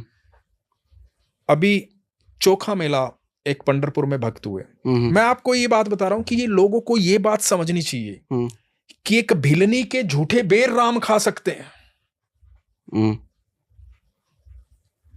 वो राम है, ईश्वर है। वो एक भिलनी के झूठे बेर खाने में परहेज नहीं कर रहे हैं, लेकिन आप जात पात में घुसे हुए हैं। और आप पूजा ऊंच नीच में घुसे हुए हैं, और पूजा हम उसी राम की करेंगे। हाँ, आप ऊंच नीच, आप पूजा इसीलिए कर रहे हैं ना क्योंकि उन्होंने एक सबको समभाव में देखा। इसी गुण की तो पूजा कर रहे हैं आप। तो आप सीख क्यों नहीं रहे हैं? वो आप ऊंच नीच में, भेदभाव में घुसे हुए हैं। एक चोखा मेला एक भक्त थे भगवान के, और वो बताते हैं कि वो निम्न जाति में थे, तो उनको मंदिर में जाना, पंढरपुर में मंदिर में जाना, अंदर जाना अलाउड नहीं था। उस समय प्रथा थी, बहुत सारी प्रथाएं थी हमारे देश के अंदर इस तरह की। तो एक दिन मन में भाव आया, वो थोड़ा बहुत काम करते थे, थोड़ा बहुत कमाते थे, घर का गुजारा चलता था उसमें। तो एक दिन मन में भाव आया उनके कि बाजार सब्जी लेने गए थे, सामने केले देखे, तो उनको लगा कि ठाकुर जी आज केला खाना चाहते हैं। तो उन्होंने सब्जी के पैसे के सारे केले ले लिए। अच्छा, सब्जी नहीं ली। हालांकि पैसे उतने ही थे कि भाव आया। हाँ, भाव आया। तो भाई सब्जी नहीं लेता हूँ, कोई बात नहीं, एक दिन बिना सब्जी के चल जाएगा, पर मेरे ठाकुर जी के मन में भाव आ रहा है कि केले खाने हैं ठाकुर जी को, तो ठाकुर जी के लिए केले ले लेता हूँ। तो केले लेकर के मंदिर के बाहर चले गए, अंदर जाना अलाउड नहीं था। तो बाहर से आवाज देने लगे कि ठाकुर जी केले खा लो, केले लो, केले ले लो ठाकुर जी। केला उठा के ठाकुर जी को आवाज देने लगे। अब वहां पुजारियों ने देखा और बाकी लोगों ने देखा, तो बाकी लोगों ने बोला कि अच्छा थोड़ा नाम जाप कर लेता है, थोड़ी भक्ति कर लेता है, तो इतना अधिकार समझता है कि ठाकुर जी यहां तेरा केला खाने आएंगे, चल भाग यहां से। उसे धक्के दे करके नीचे गिरा दिया। चोट वोट भी लग गई चोखा मेला को, बड़ा उदास हुआ। चोखा मेला घर पहुंचा केले लेकर के। चोखा मेला ने ठाकुर जी से कहा, ठाकुर जी मेरे मन में भाव आया था कि आपको केले खाने हैं, मैं घर की सब्जी छोड़ करके आपके लिए केले लेके पहुंचा था वहां पे, और मुझे वहां से धक्के दे करके बाहर भेज दिया गया, भगा दिया गया, क्योंकि मैं निम्न जाति का हूं, क्योंकि ये लोग मुझे निम्न जाति का समझते हैं। तो मेरा इतना अधिकार नहीं है कि मैं तुझे भोग लगा पाऊं, तुझसे बात कर पाऊं। जब मेरा इतना ही अधिकार नहीं है कि मैं तुझे भोग लगा पाऊं, तुझसे बात कर पाऊं, तुझ तक पहुंच पाऊं, तो मुझे क्या करना है इस शरीर का? मुझे नहीं चाहिए ये शरीर। तो उन्होंने अंजल त्याग दिया। अब अंजल त्याग दिया तो रोते रहे, इस बात की शिकायत भगवान से करते रहे। ऐसा बताते हैं कि जब रात हुई तो ठाकुर जी आए। ठाकुर जी ने बोला, चोखा मेला ला तेरे केले तो खिला, भूख लगी है बड़ी जोर की। तो बोला कि अब क्यों आए हो प्रभु, अब किस लिए आए हो? देखो भक्त है, भगवान सामने दिख रहे हैं। जो भक्त अगाढ़ प्रेम रखता है ना सर, उसके लिए बड़ी विस्मित होने वाली बात नहीं होती भगवान का दिखना, क्योंकि वो हर पल देख रहा होता है ईश्वर को, हर क्षण देख रहा होता है, हर एक के भीतर देख रहा होता है, क्योंकि इतना प्रगाढ़ प्रेम करता है वो। तो भगवान को सामने देख रहा है, भगवान को बोल रहा है कि प्रभु अब क्यों आए? धक्के मरवा के वहां से भिजवा दिया, पिटवा दिया, बेइज्जती करवा दी, केले नहीं खाए।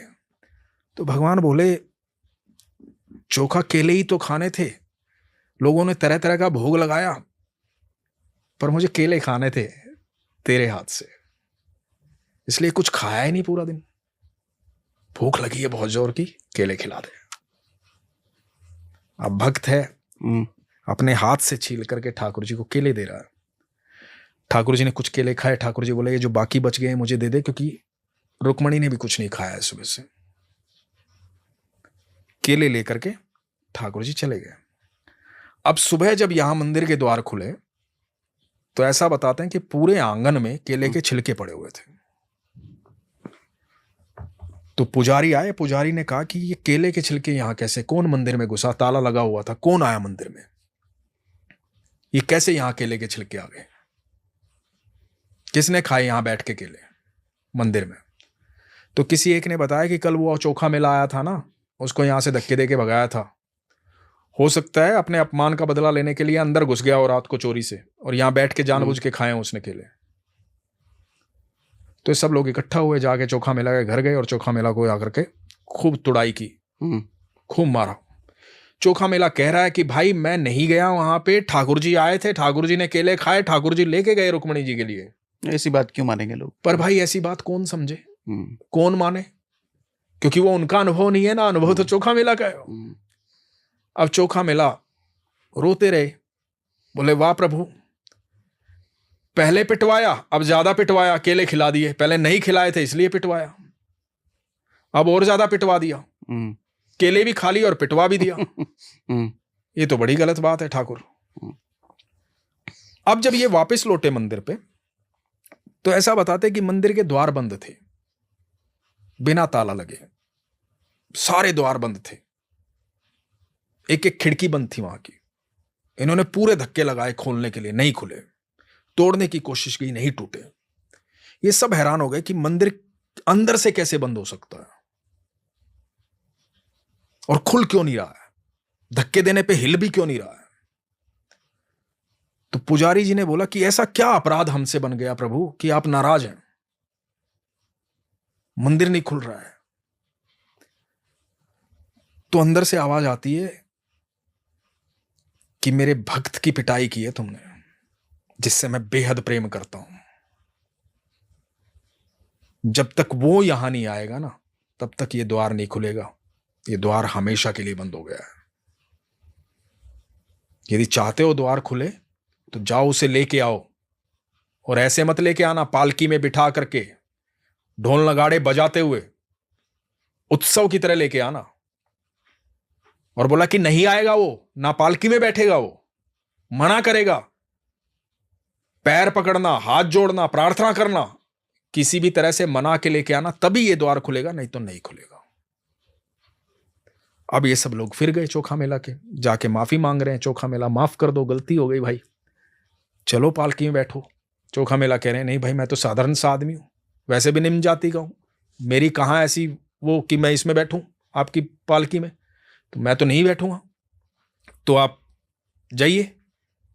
अब क्योंकि प्रभु ने पहले ही बोल दिया था नहीं मानेगा वो, अब इन्होंने तो दंडवत करना शुरू कर दिया चोखा मेला के सामने कि नहीं नहीं चलिए चलिए चलिए। अब ये चोखा मेला को पालकी में बिठा करके ढोल नगाड़ों के साथ लेके आते हैं मंदिर के द्वार पे, और चोखा मेला रो रहे हैं, रस्ते भर सोच रहे हैं कि मेरे ठाकुर का कितना प्रेम है, कितना अद्भुत प्यार मुझसे करते हैं।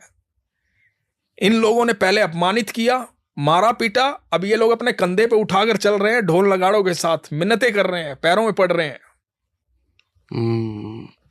और जब मंदिर के द्वार पे पहुंचे चोखा मेला, तो चोखा मेला ने रोते हुए भगवान से कहा कि ठाकुर माफ कर देने, खोल दे द्वार मेरे प्रभु। और खुल गए थे दरवाजे। ये पंढरपुर की सच्ची घटना है सर। ये कहाँ है पंढरपुर? महाराष्ट्र में। सच्ची घटना है? सच्ची घटना है सर।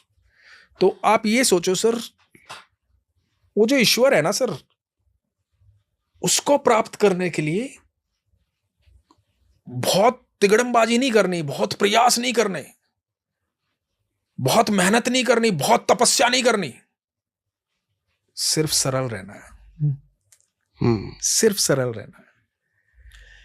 आप यकीन मानना, ठाकुर जी ने श्रीमद् भगवद गीता में 18 अध्याय में एक बात को, कॉमन बात है वो, जो बात शुरू से लेकर अंत तक कही है, बार बार कही है कि संभावी रहे। संभावी, हाँ, एक जैसा भाव, एक भाव में, सुख और दुख के लिए समान भाव में, सब जीवों के लिए समान भाव में। तुझे ब्राह्मण और चंडाल में जब फर्क महसूस ना होना, तब समझना तू मेरा हो गया है।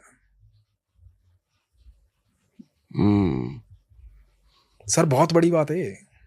क्योंकि ये तब कैसे होगा? भगवान ये कहते हैं कि तू सबके भीतर मुझे समाहित जान, मैं सबके अंदर विद्यमान हूं। एक छोटी सी चींटी से लेकर बड़े से हाथी में बराबर क्षमता के साथ ठाकुर जी निवास करते हैं, सबके भीतर विद्यमान हो। अब आप सोचो सागर भाई, एक दिन के लिए सिर्फ आपने ये मान लिया, आज सुबह से रात तक मैं ये सोचूंगा कि सबके भीतर ठाकुर जी हैं, A to Z हर जीव के भीतर ठाकुर जी हैं। एक दिन के लिए मान लिया आपने, सबके लिए रिस्पेक्ट आ जाएगी। सबके लिए रिस्पेक्ट आ जाएगी, संभाव आ जाएगा, कैसे स्वीकार्य भाव आ जाएगा, कैसे आप जब जाओगे, आपको 10 लोगों के बीच में किसी ने अपमानित कर दिया, अब आपका भाव क्या है कि सबके भीतर ठाकुर जी हैं, तो अपमानित करने वाले कौन हुए? ठाकुर जी। आप आगे गए, किसी व्यक्ति ने सबके बीच में सम्मानित कर दिया, आपका भाव क्या है? सबके भीतर ठाकुर जी हैं, सम्मानित करने वाले कौन हुए? ठाकुर जी। ठाकुर जी।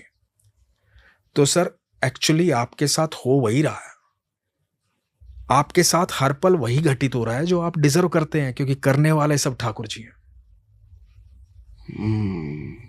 सर जब उनसे प्रेम हो जाता है ना, तो बस वो दिखाई देने शुरू हो जाते हैं, उससे पहले दिखते नहीं है वही।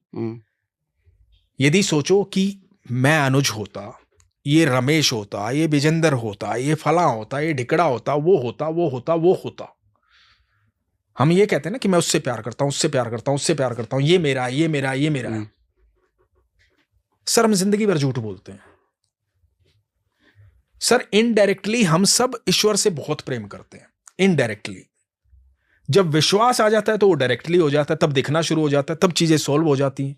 अब कैसे इनडायरेक्टली? देखो, आपने कहा कि मैं इससे बहुत प्रेम करता हूं,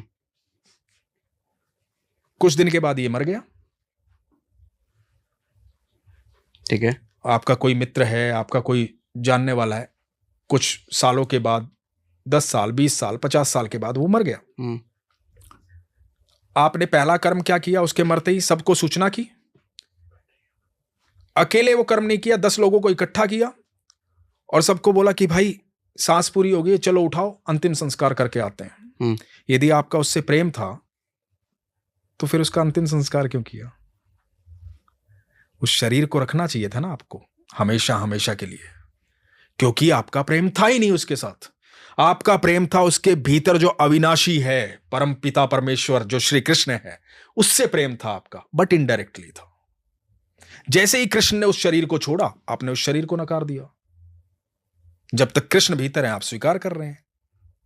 लेकिन संभाव रखना प्रैक्टिकल है क्या? बिल्कुल है। अगर संभाव रखते तो राम रावण को कैसे मारते, पांडव कौरवों को कैसे मारते अगर संभाव रखते तो? क्योंकि वहां भी प्रभु दिखते, फिर कौरवों में भी प्रभु होता, बिल्कुल, रावण में भी प्रभु बिल्कुल होता। ठाकुर जी कहते हैं ये मेरी लीला है। आप सोचो, मैं इस पे बड़ी सुंदर बात आपने पूछी है। आप एक बात देखो, मैं क्यों कृष्ण से इतना प्यार करता हूं? उसके बहुत सारे कारण है सर, बहुत सारे कारण हैं। उनमें से एक कारण ये भी है, आप किसी भी दुनिया के किसी भी धर्म में, दुनिया के किसी भी धर्म में, किसी भी भगवान, देवी देवता, या आप किसी भी नाम से उनको पुकारते हैं, और कोई भी हो चाहे, उनकी बायोग्राफी पढ़ेंगे, उनके बारे में पढ़ेंगे, तो हमेशा आप देखेंगे उनको महिमा मंडित किया गया है। वो बेस्ट हैं, बेस्ट हैं, बेस्ट हैं, बेस्ट हैं, बेस्ट हैं। उनका सब कुछ बेस्ट ही बताया गया। फैक्ट है। जो गलत है उसके पीछे भी वैलिड रीजन दे दिया गया है ना? हाँ। Best best best best best. पर कृष्ण क्या कहते हैं? धर्म मेरी छाती और अधर्म मेरी पीठ है। मैं मुझसे ही खेल रहा हूं हर पल, तुम सब मैं ही हूं। ये मेरी लीला है, ये सब कुछ मेरा है। तो मेरे लिए सब संभावी है। एक समय तुम हो, एक समय तुम नहीं हो, एक समय तुम हो, एक समय तुम नहीं हो। भगवान ने ऐसी अद्भुत लीला ये रची है यहां पर, जो एक जीव के लिए, आप सोचो, एक जीव के लिए हम कहते हैं मोक्ष। एक बड़ा सिंपल क्वेश्चन है, मोक्ष के बारे में आप बचपन से सुनते आए होंगे, मोक्ष मोक्ष मोक्ष। मोक्ष को एक लाइन में डिफाइन कीजिए, मोक्ष क्या होता है? नहीं, मुझे आज तक समझ नहीं आया। कुछ सुना हो किसी से? मोक्ष मतलब जो मर के अमर हो गया, प्रभु की शरण में चला गया, उसको कैसे मिलता है मोक्ष? उसका कुछ फॉर्मूला सुना है? मरने के बाद जो प्रभु के पास चले जाए, है ना? हाँ। एक बात और सुनी होगी, जब इच्छाओं की समाप्ति हो जाती है तो मोक्ष मिल जाता है। हाँ, ये भी सुना है ना? हाँ। ठाकुर जी क्या कहते हैं? मोक्ष के लिए मरने की आवश्यकता नहीं है, मोक्ष के लिए जीने की आवश्यकता है। जीते जी मोक्ष मिलेगा। कैसे? जब आप संभावी हो जाएंगे। भगवान कहते हैं कि तू सारे कर्म मुझे समर्पित कर। भगवान तो संभावी है, वहां ना अर्जुन युद्ध कर रहा है, ना दुर्योधन युद्ध कर रहा है। जो कर रहे हैं भगवान ही कर रहे हैं। तो तो अर्जुन को क्या बोला कि तू अपने सारे कर्म मुझे समर्पित करने वाला मैं हूं, और ये जो तुमको तुझे लग रहा है ना कि ये जिंदा खड़े, इन सबको मैं मार चुका हूं पहले ही। तुझे जीत का श्रेय देना चाहता हूं इस संसार में, तो ये श्रेय स्वीकार कर तू मेरा, क्योंकि तुझसे बेहद प्रेम करता हूं। तेरे जैसा सरल भक्त नहीं देखा मैंने, तेरी सरलता से प्रभावित हूं मैं। ठीक है, तो इधर भगवान क्या कहते हैं, तू अपने सारे कर्म मुझे समर्पित कर। जब आपने भगवान को सारे कर्म समर्पित कर दिए, आप जो भी कर रहे हैं आपने भगवान को समर्पित कर दिया। जब कर्म समर्पित हो गया तो फल की आपको चिंता रहेगी नहीं कि फल अच्छा आएगा बुरा आएगा कैसा आएगा, आपको फल से वास्ता ही नहीं है, क्योंकि कर्म ही भगवान का हो गया। अब जो भी फल आएगा वो भी भगवान का, अच्छा या बुरा है। आप तो सिर्फ खड़े हो और निमित्त मात्र बने हुए हो हर चीज के लिए, है ना। तो आपको ना सुख होगा ना दुख होगा, संभाव आ गया, सबके लिए संभाव आ गया। तो जो घटित हो रहा है आप उसमें आनंद में हो, है ना। जब दुख और सुख की चाहत ही नहीं है, कोई इच्छा ही नहीं है, तो आप आनंद में हो, संपूर्ण आनंद में हो। जब संपूर्ण आनंद प्राप्त हो गया तो हो गया मोक्ष, जीते जी, हो गई इच्छाओं की समाप्ति, हो गया संभाव। भगवान तो ये कह रहे हैं कि आपको जीते जी मोक्ष मिलना चाहिए, मरने की बात की क्यों चिंता कर रहे हो, उसकी क्या तैयारी करो, मैं तो जीते जी आनंद देना चाहता हूं तुम्हें। तो संभाव ये है सर कि आप एक बार ये प्रैक्टिस करके तो देखो, धीरे धीरे बड़े बड़े महात्मा, बड़े बड़े ऋषि मुनि इसी चीज की तो प्रैक्टिस करते हैं। आपने कभी देखा होगा, जैसे आपने आजकल काफी लोग देख रहे हैं, और क्योंकि अभी लोगों को समझ में आने लगा पिछले कुछ सालों से बहुत सारी चीजें, बहुत सारे शब्द, बहुत सारी लीलाएं। तो आपने कभी देखा है जो महाराज जी हैं, प्रेमानंद महाराज जी, तो श्री प्रेमानंद महाराज जी के पास जब भी कोई संत आते हैं तो सामने वाले संत भी नतमस्तक होते हैं और महाराज जी भी नतमस्तक होते हैं। हाँ, कभी नोटिस किया है? वहां पर यह नहीं है कि ये संत मुझसे बड़े हैं और ये मुझसे बड़े हैं, ये भाव से नतमस्तक नहीं हुआ जाता। वो मतलब यूं आशीर्वाद नहीं देते, वो यही होता है। वो आप भी जाकर के उनको प्रणाम करोगे तो वो आप ऐसे ही करेंगे। क्यों ऐसा है, क्या है इसके पीछे कारण, सोचा है कभी? आज तो पूरी दुनिया, पूरा हिंदुस्तान महाराज जी के सामने नतमस्तक है, महाराज जी के दर्शन करना चाहता है, महाराज जी से मिलना चाहता है, बात करना चाहता है। फिर भी महाराज जी सबके सामने ऐसे रहते हैं। पता है क्यों रहते हैं? क्यों? क्योंकि हर जीव के अंदर कृष्ण को देखते हैं, वो अपने कृष्ण के सामने नतमस्तक होते हैं। ये है संभाव, इसलिए वो आनंद में रहते हैं, इसलिए इतना तेज है, क्योंकि वो प्रकाशमान है भीतर से। शरीर जो है बहुत पीछे रह चुका है, आत्मा प्रकाशित हो चुकी है। आप क्या सोचते हो, कौन है प्रेमानंद जी महाराज? ये बात मैंने पहले भी बोली थी, मैं अब भी बोलता हूं, क्योंकि मैं वही कहता हूं कि वो जो 125 वर्ष भगवान श्री कृष्ण के हैं ना, मेरे लिए बड़े महत्वपूर्ण हैं। तो भगवान ने एक जगह श्रीमद् भगवद गीता में कहा, यदा यदा हि धर्मस्य ग्लानिर्भवति भारत अभ्युत्थानम अधर्मस्य तदात्मानं सृजाम्यहम्। जब जब धर्म की हानि होगी मैं आऊंगा, ये भगवान का प्रॉमिस है। तो ये नहीं कहा भगवान ने कि हर बार मोर मुकुटधारी, बंसीधारी, पीतांबरीधारी, गवाला बनकर धरती पर आऊंगा, हर बार ऐसे आऊंगा, ये नहीं कहा उन्होंने। ये कहा मैं आऊंगा। तो आप जब भी ये देखो ना कि कोई व्यक्ति बदलाव लेके आ रहा है समाज के अंदर, वो कृष्ण का रूप है, वो कृष्णांश है। जितनी पावर की आवश्यकता है उतनी पावर के साथ विद्यमान है। तो प्रभु तो हर समय धरती पर है। अब जिस समय जितनी पावर चाहिए ना, आप देखिए जितने बड़े बड़े साधु संत महात्मा जो भी लोग आए ना धरती पे, आप सबको सिर्फ उनके उस समय को जाकर के नोटिस कीजिए। वो समय, जिस समय वो आए हैं, उस समय जो उन्होंने मैसेज दिया है, सही मायने में उसी मैसेज की उस समय आवश्यकता थी, वो इसीलिए धरती पे आए थे।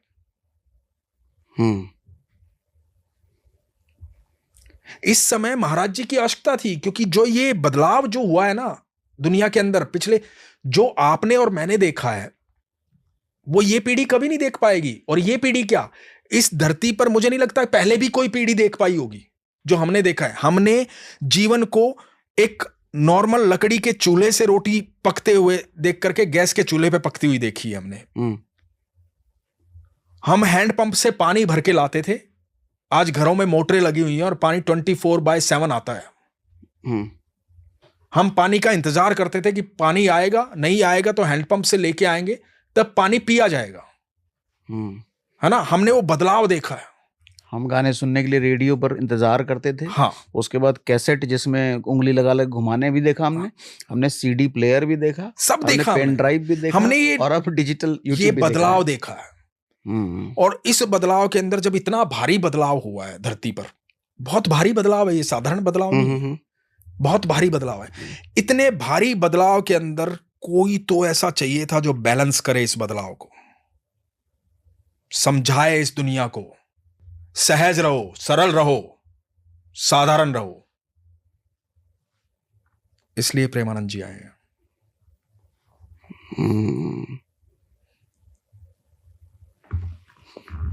प्रेमानंद जी कभी जाएंगे इस धरती से, लगता है आपको?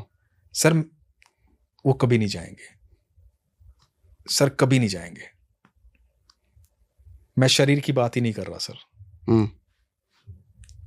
महाराज जी कभी नहीं जाएंगे सर। मुझे लगता है जब उनका शरीर चला भी जाएगा, भगवान ना करे वो लंबे समय तक जिए, लेकिन शरीर चला भी गया तो फिर उनकी मूर्तियां बनने लग जाएंगी, फिर उनके मंदिर बनने लग जाएंगे, ऐसा मुझे लगता है।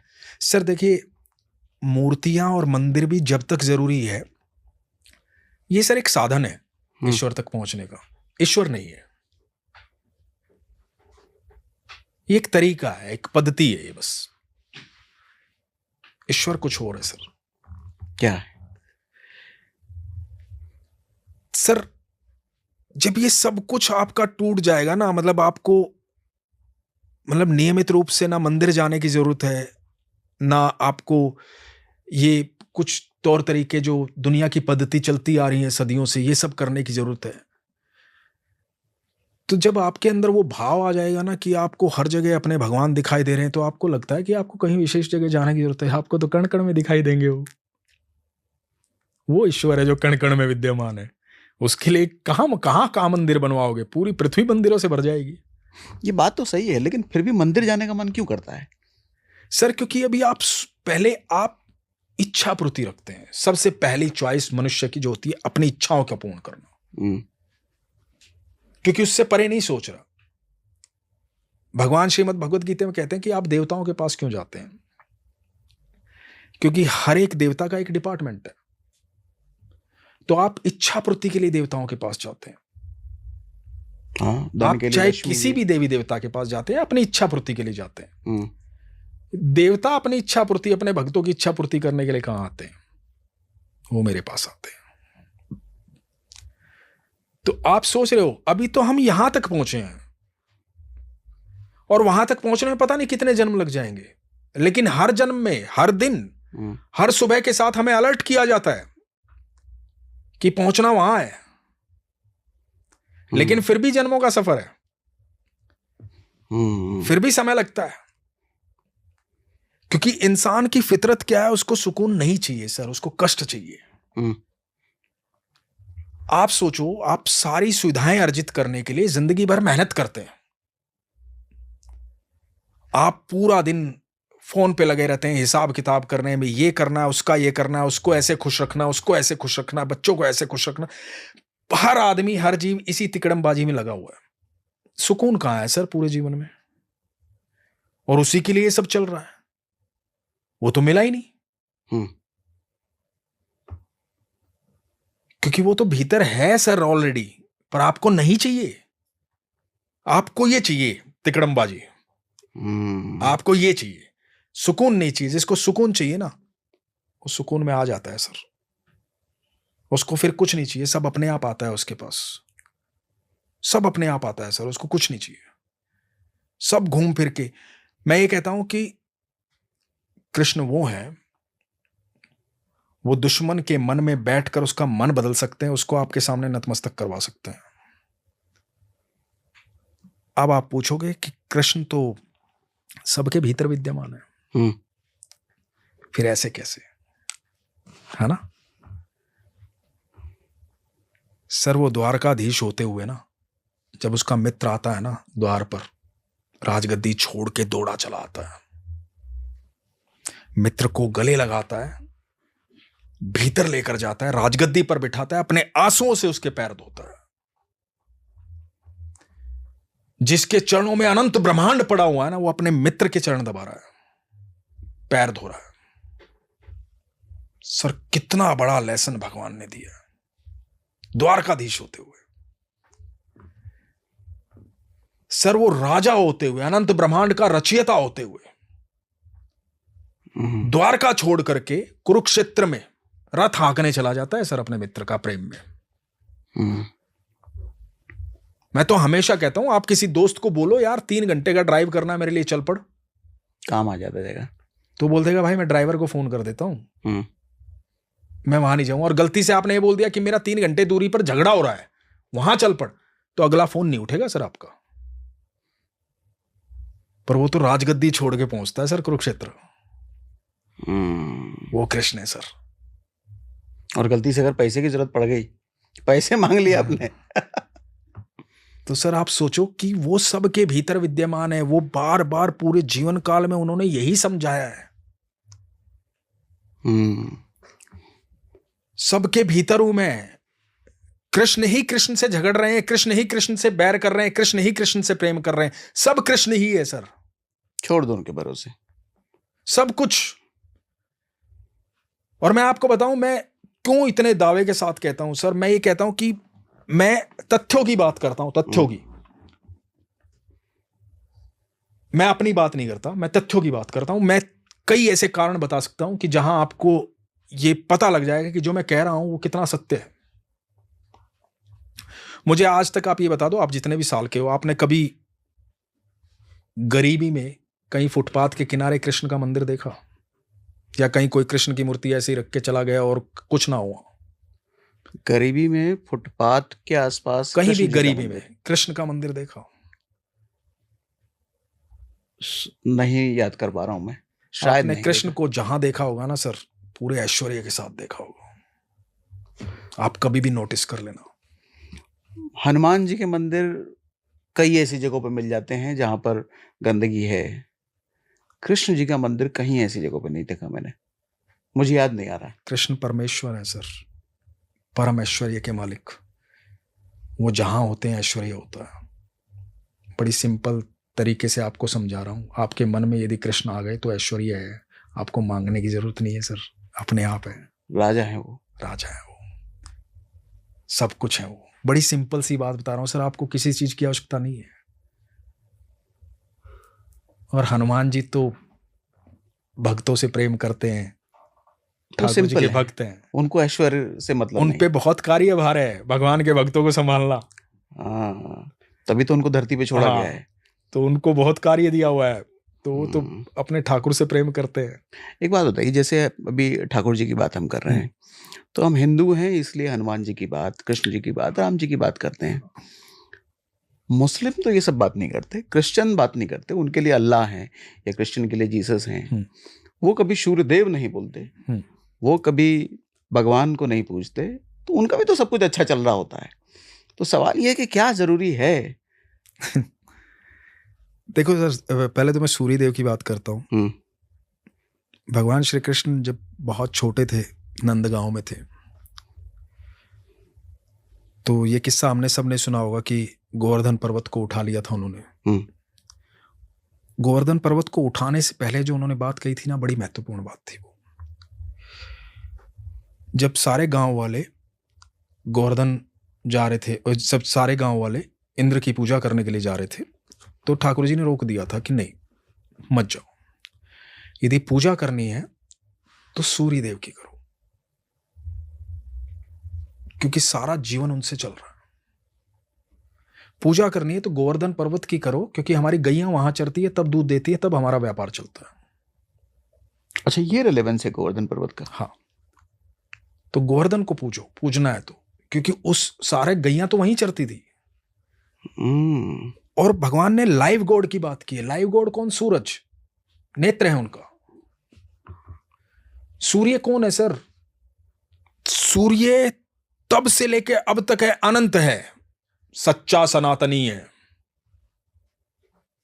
सर आप देखो, जिसने राम जी को भी देखा और जिसने कृष्ण जी को भी देखा, जिसने नरसिंह अवतार भी देखा, जिसने वराह अवतार भी देखा, जिसने सारे अवतार देखे, वो है सूर्य सर। तब से लेकर अब तक समान ऊर्जा में, उतने ही प्रकाश के साथ।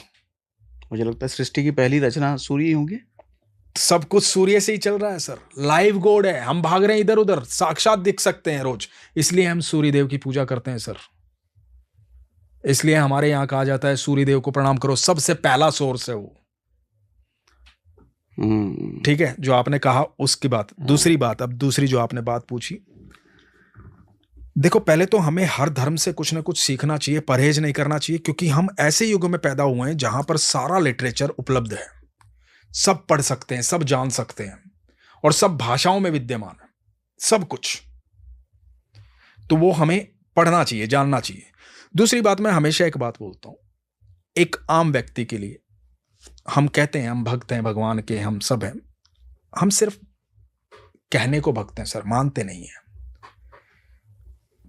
अब सोचो, मैं कृष्ण को मानता हूं, मेरे आराध्य श्री कृष्ण है, तो मैं ये भी मानता हूं कि सारी सृष्टि की रचना भगवान श्री कृष्ण ने की है ना, क्योंकि वो मेरे भगवान है। तो सारी सृष्टि की रचना मेरे श्री कृष्ण ने की है, मेरे ठाकुर ने की है।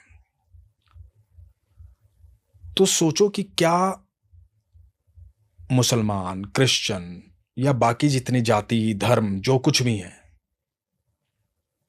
उनकी रचना किसने की है? मेरे कृष्ण ने की है, क्योंकि सारी सृष्टि की रचना कृष्ण ने की है। अब जो वो लोग हैं जैसे मुस्लिम्स हैं, वो अल्लाह को मानते कि अल्लाह ही सब कुछ है ना, तो वो ये भी मानते होंगे कि अल्लाह ने ही सारी सृष्टि को रचाया, अनंत ब्रह्मांड को रचाया। तो फिर हिंदू को भी तो अल्लाह ने ही रचा होगा, है ना, अल्लाह ने ही बनाया होगा ना हिंदू को। यदि उनकी नजर में ये है कि अल्लाह ने सारी दुनिया बनाई है, तो सारे धर्म भी अल्लाह ने ही बनाए होंगे, सब जीव अल्लाह ने बनाए होंगे, है ना। ये मैं दोनों से बात कर रहा हूं, हिंदू और मुसलमान, क्रिश्चियन, सिख, ईसाई, सब से बात कर रहा हूं मैं, समभाव में बात कर रहा हूं। तो यदि आप मानते हो कि आपके देवता ने, आपके ईश्वर ने सारी सृष्टि बनाई है, और आप एक नजरिए से देखते हो कि ये हिंदू अलग है और मुसलमान अलग है, तो उसके साथ ये भी मान लो कि आपका जो भगवान है ना, आपका जो ईश्वर है, जो आपका अल्लाह है, वो पूरी पावर नहीं रखता है, फिर आधा पावर रखता है। और यदि आप ये मानते हो कि आपका ईश्वर सबसे पावरफुल है, तो फिर संभाव है सर, फिर सारी सृष्टि मेरे ईश्वर ने बनाई है, मेरे ठाकुर ने बनाई है। मैं तो ऐसा देखता हूं।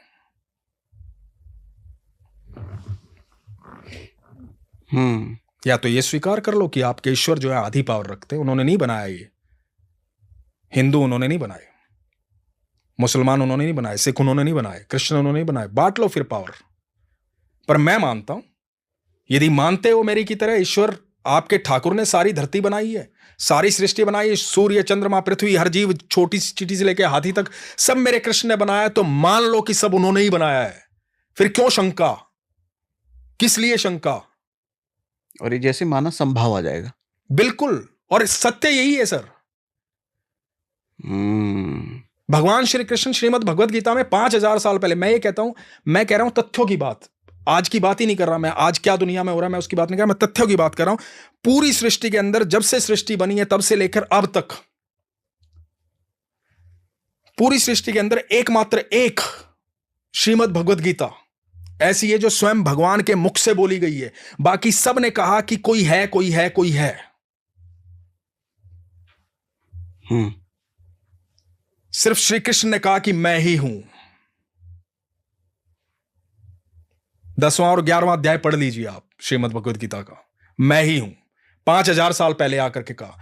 यहां जीसस बात करते हैं, पूरी जिंदगी जीसस जब सूली पे चढ़ाए गए तो जीसस ने क्या कहा था कि हे पिता, इन्हें क्षमा करना, ये नहीं जानते ये क्या कर रहे हैं। पूरी बाइबल में लिखा है my father says, my father says, my father says. Credit किसी और को दिया, मतलब कोई पिता है। और कृष्ण कहते हैं मैं पिता हूं। इधर जब हम कुरान शरीफ की बात करते हैं तो बात यह होती है कि अल्लाह ताला का फरमान है, हुजूर साहब के जरिए धरती पर आया है। बात चल रही है कि अल्लाह ताला का फरमान है, हुजूर साहब के जरिए धरती पर आया, है ना। यहां पर तो कृष्ण साक्षात आकर कह रहे हैं मैं ही हूं, मैं ही पिता हूं। तो शंका की बात ही खत्म, तथ्यों की बात कर रहा हूं सर मैं। मेरे खड़े हो गए रोंगटे। पूरे तथ्यों की बात कर रहा हूं सर मैं। और आपको सीखना है ना तो दूसरों से सीखिए। आप संकीर्ण दिमाग रख रहे हैं कि ये उसका, ये उसका, ये उसका। हम सब उसके हैं, कोई किसी का नहीं, हम सब उसके हैं।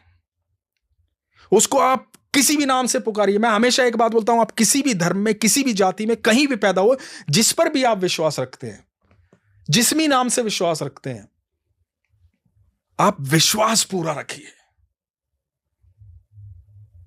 क्योंकि वो एक ही है। वो अनंत ब्रह्मांड में एक ही है, जिसकी ऊर्जा से अनंत ब्रह्मांड चलता है, वो एक ही है सर। मेरे दादाजी मुझे कहते थे कि बेटा किसी पर भी अकीदा रखना, पूरा रखना। तो विश्वास आप किसी पर भी कर लो सर, क्योंकि भगवान क्या कहते हैं, मैं कण कण में विद्यमान हूं सर। लोग कहते हैं ना पत्थर की मूर्ति की पूजा क्यों करते हो, ये भाई वो कण कण में विद्यमान है। आप उसे वहां मूर्ति में देख रहे हो तो मूर्ति में दिखेगा, आप दीवार में देखोगे दीवार में दिखेगा, पानी में देखोगे पानी में दिखेगा, आकाश में देखोगे आकाश में दिखेगा, धरती में देखोगे धरती में दिखेगा। जहां देखना चाहोगे वहां दिखेगा वो। तुम देखो किस भाव से देखना चाहते हो। भगवान ये कहते हैं जिस भाव से तुम मुझसे पूछता है ना, मैं उसी भाव से तुझे पूछता हूं। वो ईश्वर है, इसीलिए आकर के सुदामा के पैर धोता है, क्योंकि संतान है उसकी। वो ईश्वर है, इसीलिए रथ हाँकने चला जाता है वहां पर, क्योंकि बच्चे हैं उसके हम। 125 सालों में जो कृष्ण ने इस धरती पर किया है, उससे पहले किसी ने नहीं किया, उसके बाद किसी ने नहीं किया, ना कभी कोई कर पाएगा सर। ये मैं चैलेंज के साथ कहता हूं, और इस पर मुझे बिल्कुल गर्व महसूस होता है कि मैं प्रभु का मित्र हूं, वो मेरे मित्र हैं, मैं उनसे बात करता हूं और मैं विश्वास रखता हूं उन पर, और मेरा सौभाग्य है कि मैं उनको जानता हूं। इस बात को मैं दावे के साथ कहता हूं। जहां विश्वास है वहां पर तो लॉजिक का कोई अस्तित्व हो ही नहीं सकता सर। लॉजिक विश्वास मैं कह रहा हूं, मैं तो कह रहा हूं ना सर, मैं किसी का अस्तित्व को नकार ही नहीं रहा। मैं कह रहा हूं तुम सारे सच्चे हो, पर जहां सच्चे हो उस पर तो विश्वास कर लो संपूर्ण, मान लो ना, फिर उसी ने बनाया है सब कुछ। फिर क्यों बटे बटे भाग रहे हो यार। मेरा सवाल यह है कि ठाकुर जी आए 5000 साल पहले, बट सृष्टि उससे पहले भी थी। बिल्कुल। त्रेता में भी थी, बिल्कुल, सतयुग में भी थी। बिल्कुल। उस वक्त ठाकुर जी नहीं थे, तो फिर उस वक्त अस्तित्व कैसे था? सर ठाकुर जी पूर्ण अवतार है। मैंने कहा ना, यदा यदा ही धर्मस्य ग्लानिर्भवति भारत अभ्युत्थानम धर्मस्य तदात्मानं सृजाम्यहम्।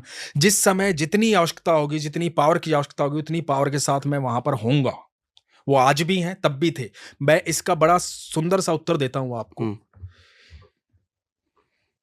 पहला ही दिन युद्ध शुरू होने से पहले जब अर्जुन ने कहा कि प्रभु मैं वापस चलिए यहां से, मुझे युद्ध नहीं करना, तो भगवान ने क्या कहा था कि ऐसा कोई युग नहीं था जब तुम नहीं थे, मैं नहीं था और ये समस्त राजागण नहीं थे, और ऐसा कोई युग नहीं होगा जब तुम नहीं होगे, मैं नहीं होगा और ये समस्त राजागण नहीं होंगे। ये सब कुछ विद्यमान है शुरू से, निरंतर होता रहेगा सर, निरंतर होता रहेगा। कृष्ण तब भी थे, कृष्ण आज भी हैं और कृष्ण तब भी रहेंगे। अब उनको हम कृष्ण नाम से जानते हैं, क्योंकि 5000 साल पहले जो नाम आया वो कृष्ण नाम था। लेकिन मैं आपको क्या कह रहा हूं, आप किसी भी नाम से पुकारो। मैं तो ये नहीं कह रहा ना कि आप कृष्ण ही मानो, आप कुछ भी मानो। राम भी कृष्ण है, बिल्कुल, आप किसी भी नाम से सर। समभाव का मतलब क्या है सर? वो कह रहे हैं मैं कण कण में विद्यमान, मुझे तो आपके भीतर भी वो दिख रहे हैं और उनके भीतर भी वो दिख रहे हैं, सबके भीतर वो दिख रहे हैं। ये नजरिया लेके आओ ना सर, तो वो तो हर जगह विद्यमान है, कण कण में विद्यमान है। ये सारी लीला उसकी है। 5000 साल पहले भी थे सर, 50,000 साल पहले भी थे, करोड़ों साल जब ये पृथ्वी नहीं थी तब भी थे, और तब भी रहेंगे सर। वो तो हमेशा हमेशा है सर, अनंत है वो। तो अगर संभाव है, मैं वापस प्रेमानंद जी महाराज पर आऊंगा। हाँ। उन्होंने कहा कि पहले वो शिव भक्त थे, हाँ। तो बाद में राधा रानी के भक्त हुए। अगर संभाव ही है, हाँ, तो अपने आराध्य को बदलने की जरूरत क्या है? सर आराध्य बदला ही नहीं उन्होंने। ये तो आप जानते हो ना कि वो महादेव और ये कृष्ण है, महाराज जी की नजर में नहीं है। अच्छा, संभाव है सर, एक ही है। ये तो आप सोच रहे हैं ना सर। समस्या क्या हो रही है ना सर, मैं सच बताऊं आपको, हम सबका सफर अलग है, हम्म, सबकी यात्रा अलग है। कोई बहुत पीछे है, कोई बहुत आगे है, कोई कहीं पे रुका हुआ है, कोई विश्राम कर रहा है, कोई सिर्फ जानना चाहता है ठहर करके सफर के बारे में, कोई दूसरों का सफर सुन रहा है सब सफर में, सब यात्रा में है सर। अब क्या हो रहा है कि जो बहुत आगे जा चुका है ना, उसकी बात इसको समझ में नहीं आएगी, विश्वास नहीं करेगा। क्यों नहीं करेगा? क्योंकि इसका अनुभव नहीं है वो। ये कब विश्वास करेगा? जब वहां तक सफर कर लेगा। हम्म, सर मैं आपको जाने से पहले, घर से निकलने से पहले बोलूं ना कि भाई यहां से दिल्ली जा रहे हो, 50 लाल बत्ती आएंगी, 25 गड्ढे आएंगे, 30 स्पीड ब्रेकर आएंगे, ये सब मैंने बता दिया आपको, क्योंकि मैं इस रास्ते को जानता हूं। हम्म, लेकिन आप सर इस संख्या को ध्यान में रखे बिना चलोगे अपने सफर में, बिल्कुल। है ना? हाँ। जब एक एक करके वो बत्ती गायब हो जाएंगी ना, तो आपको याद आएगा, यार अनुज भाई ने बोला था यार इतने स्पीड ब्रेकर आएंगे, इतनी बत्तियां आएंगी, बात तो सही कह रहे थे यार। लेकिन जहां से स्टार्ट आप हुए थे ना, तब वो बात सही नहीं लगी थी। और वो ध्यान में रख के अगर चलते भी तो सफर बुरा हो जाता, सफर का मजा नहीं ले पाते तो फिर। अपना अनुभव सर, सब अपना अनुभव कर रहे हैं, तो उनकी बातें जो हैं, हम्म, वो महाराज जी का भाव जो है, वो महाराज जी को ही पता है कि वो किस भाव में देख रहे हैं उस चीज को। हम तक तो बातें पहुंच रही हैं, हम उसको कैसे भाव में देख रहे हैं वो हमारा अनुभव है।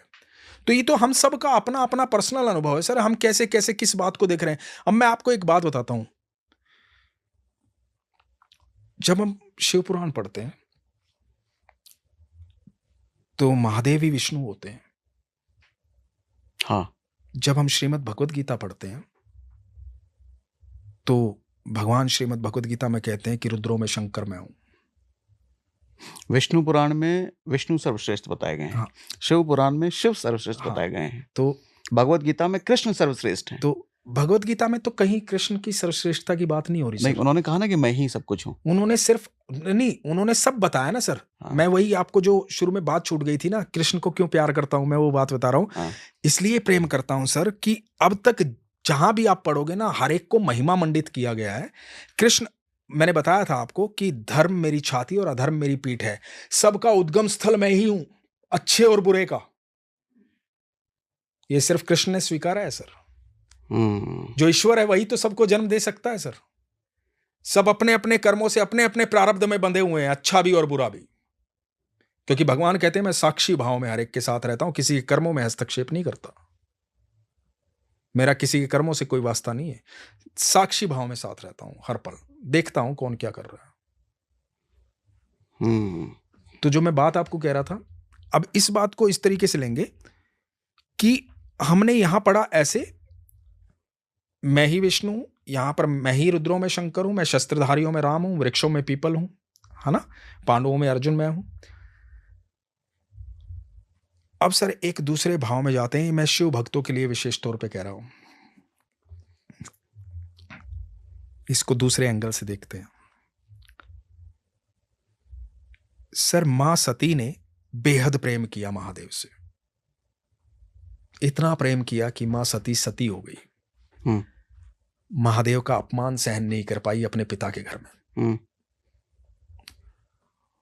और जितना प्रेम महादेव को सती से था, वो सब हमने पढ़ा है सर कि पूरी सृष्टि हिल गई थी। सब देवी देवता प्रार्थना करने लग गए थे कि महादेव रुको,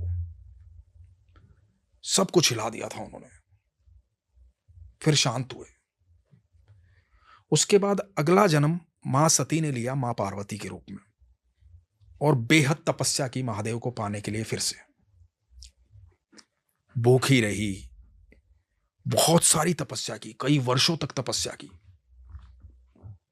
और उस बेहद तपस्या के बाद, बेहद पीड़ा के बाद महादेव मिले, है ना। जब महादेव मिले तो दूसरे जन्म में भी महादेव मिले। अब सर इसको एक एंगल से देखते हैं। महादेव की इच्छा हुई, मां सती हर बार प्रेम में तड़पी है, एक बार मैं भी तो प्रेम करूं ऐसा।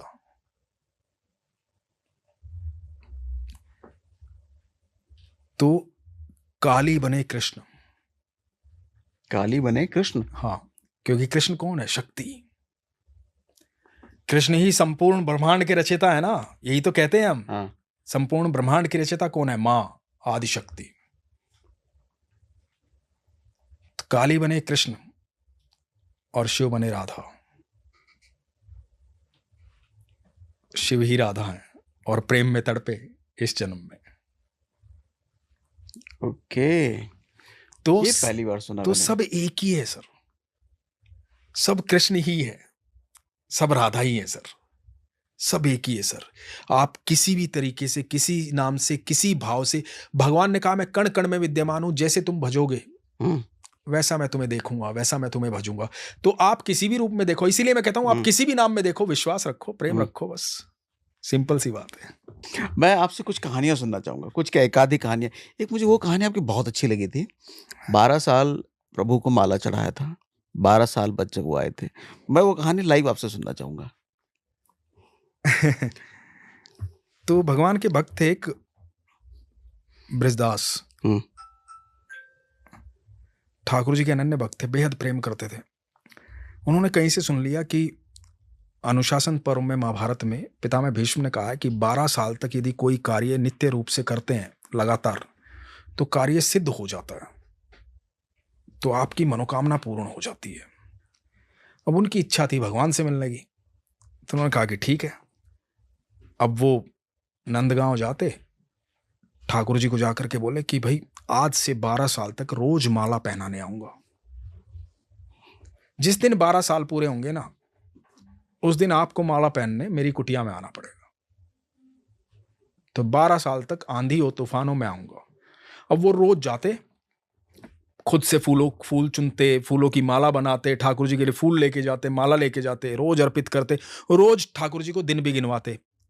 आज 2 महीने हो गए हैं, आज 4 महीने हो गए हैं, आज 2 साल हो गए हैं, आज 3 साल हो गए हैं। और जैसे जैसे समय पास आ रहा था ना, वैसे वैसे वो ठाकुर बड़े खुश हो रहे थे, बड़े ललायित थे कि 12 साल पूरे हो जाएंगे, ठाकुर जी आएंगे। तो बड़े प्रसन्न थे, हर बार याद दिलवा देते थे। अब वो दिन आ गया जो 12वें साल का अंतिम दिन था। ठाकुर जी के पास गए, माला पहना ही, बोले सुनो ठाकुर जी, आज हो गए 12 साल पूरे, तो कल सुबह आपको आना है माला पहनने, याद होगा आपको, तो समय से आ जाना। और यदि आप कल नहीं आए ना, तो याद रखना ब्रजदास भी कभी नहीं आएगा, कृष्णदास सॉरी, कभी नहीं आएगा। तो ये कह के आ गए। अब पूरा यकीन है, पूरा भरोसा है कि ठाकुर जी आएंगे। कुटिया में पहुंचे, सारी रात जगे रहे, 56 भोग की व्यवस्था की। पता था कि भगवान अकेले तो नहीं आएंगे, साथ में उनके मित्र भी आएंगे, कुछ गैया भी आएंगी, गोपियां भी आएंगी, तो सबके लिए भोजन की व्यवस्था की। 12 साल से इंतजार चल रहा था, सारी चीजें एकत्रित कर रहे थे। बड़े सुंदर सुंदर फूलों की माला बनाई कि भगवान आएंगे, आसन बिछाया, बड़ी तैयारी करके बैठे कि अब भगवान आएंगे। सुबह सुबह की बेला में दरवाजे पे खड़े होकर के बार बार देख रहे थे कुटिया के, अभी आएंगे अभी आएंगे, कहीं दिखाई नहीं दे रहे थे। मन में भाव आया कि हो सकता है भक्तों की लाइन लंबी हो, व्यस्त हो गए हो सबसे मिलने में, तो थोड़ा लेट आ जाएंगे, कोई बात नहीं। इंतजार करते रहे, दोपहर हो गई। बोले कि अब मंदिर के द्वार बंद होंगे, पट बंद होंगे, तो शायद तब आ जाएं। लेकिन समय बीतने लगा, भगवान नहीं आए। अब शाम हो गई, बोला हो सकता है कि मंदिर के सारे काम निपटा करके आएंगे, नहीं आए। इधर जो भोजन बनाया था वो भी ठंडा हो रहा है, हो चुका है ठंडा, सारी व्यवस्थाएं उनकी, फूल मुरझा गए हैं। तो बड़े परेशान हो गए। मन में भाव आया कि नहीं, झूठ है ये सब, कृष्ण वृष्ण कुछ नहीं है, पत्थर की मूर्ति है, वो कहां सुनती होगी। मैंने खामखा 12 साल मेहनत की। और वो एक झोला लिया, उसमें बांधा वो पकवान, और लेकर के बोले कि यहां से जा रहा हूं ये छोड़ के ब्रिज को, मतलब उस जगह जहां वो रहते थे। बोले यहां से मैं अब जा रहा हूं, छोड़ करके चल पड़े, उदास आंखों में आंसू, चल रहे हैं। रास्ते में देखा गायों का बहुत बड़ा झुंड आ रहा है। झुंड आ रहा था तो एक बच्चे ने आवाज दी, अरे बाबा रुको, अब ये अपनी धुन में है, चल रहे हैं। तो बच्चे ने दोबारा बोला बाबा रुको, तो तीसरी बार में आवाज सुनी, अरे बाबा रुको, आपको ही बोल रहा हूं। तो बोले हाँ। बोले कहां चलते जा रहे हो, गायों का इतना झुंड है, गिर जाओगे, दब जाओगे कहीं पे, रुक जाओ, अभी थोड़ी देर में चली जाएंगी सारी। तो रुक गए।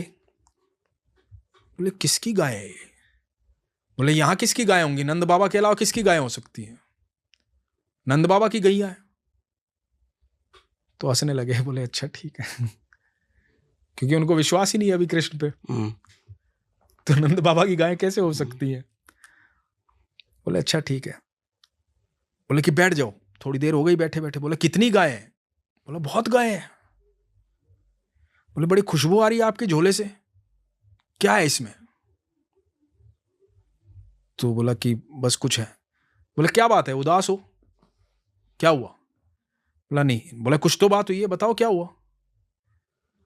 बोला अरे तुम जिसकी बात कर रहे हो ना, नंद बाबा की गाय, वो नंद का जो लाडला है ना कृष्ण, पता नहीं वो है भी कि नहीं है।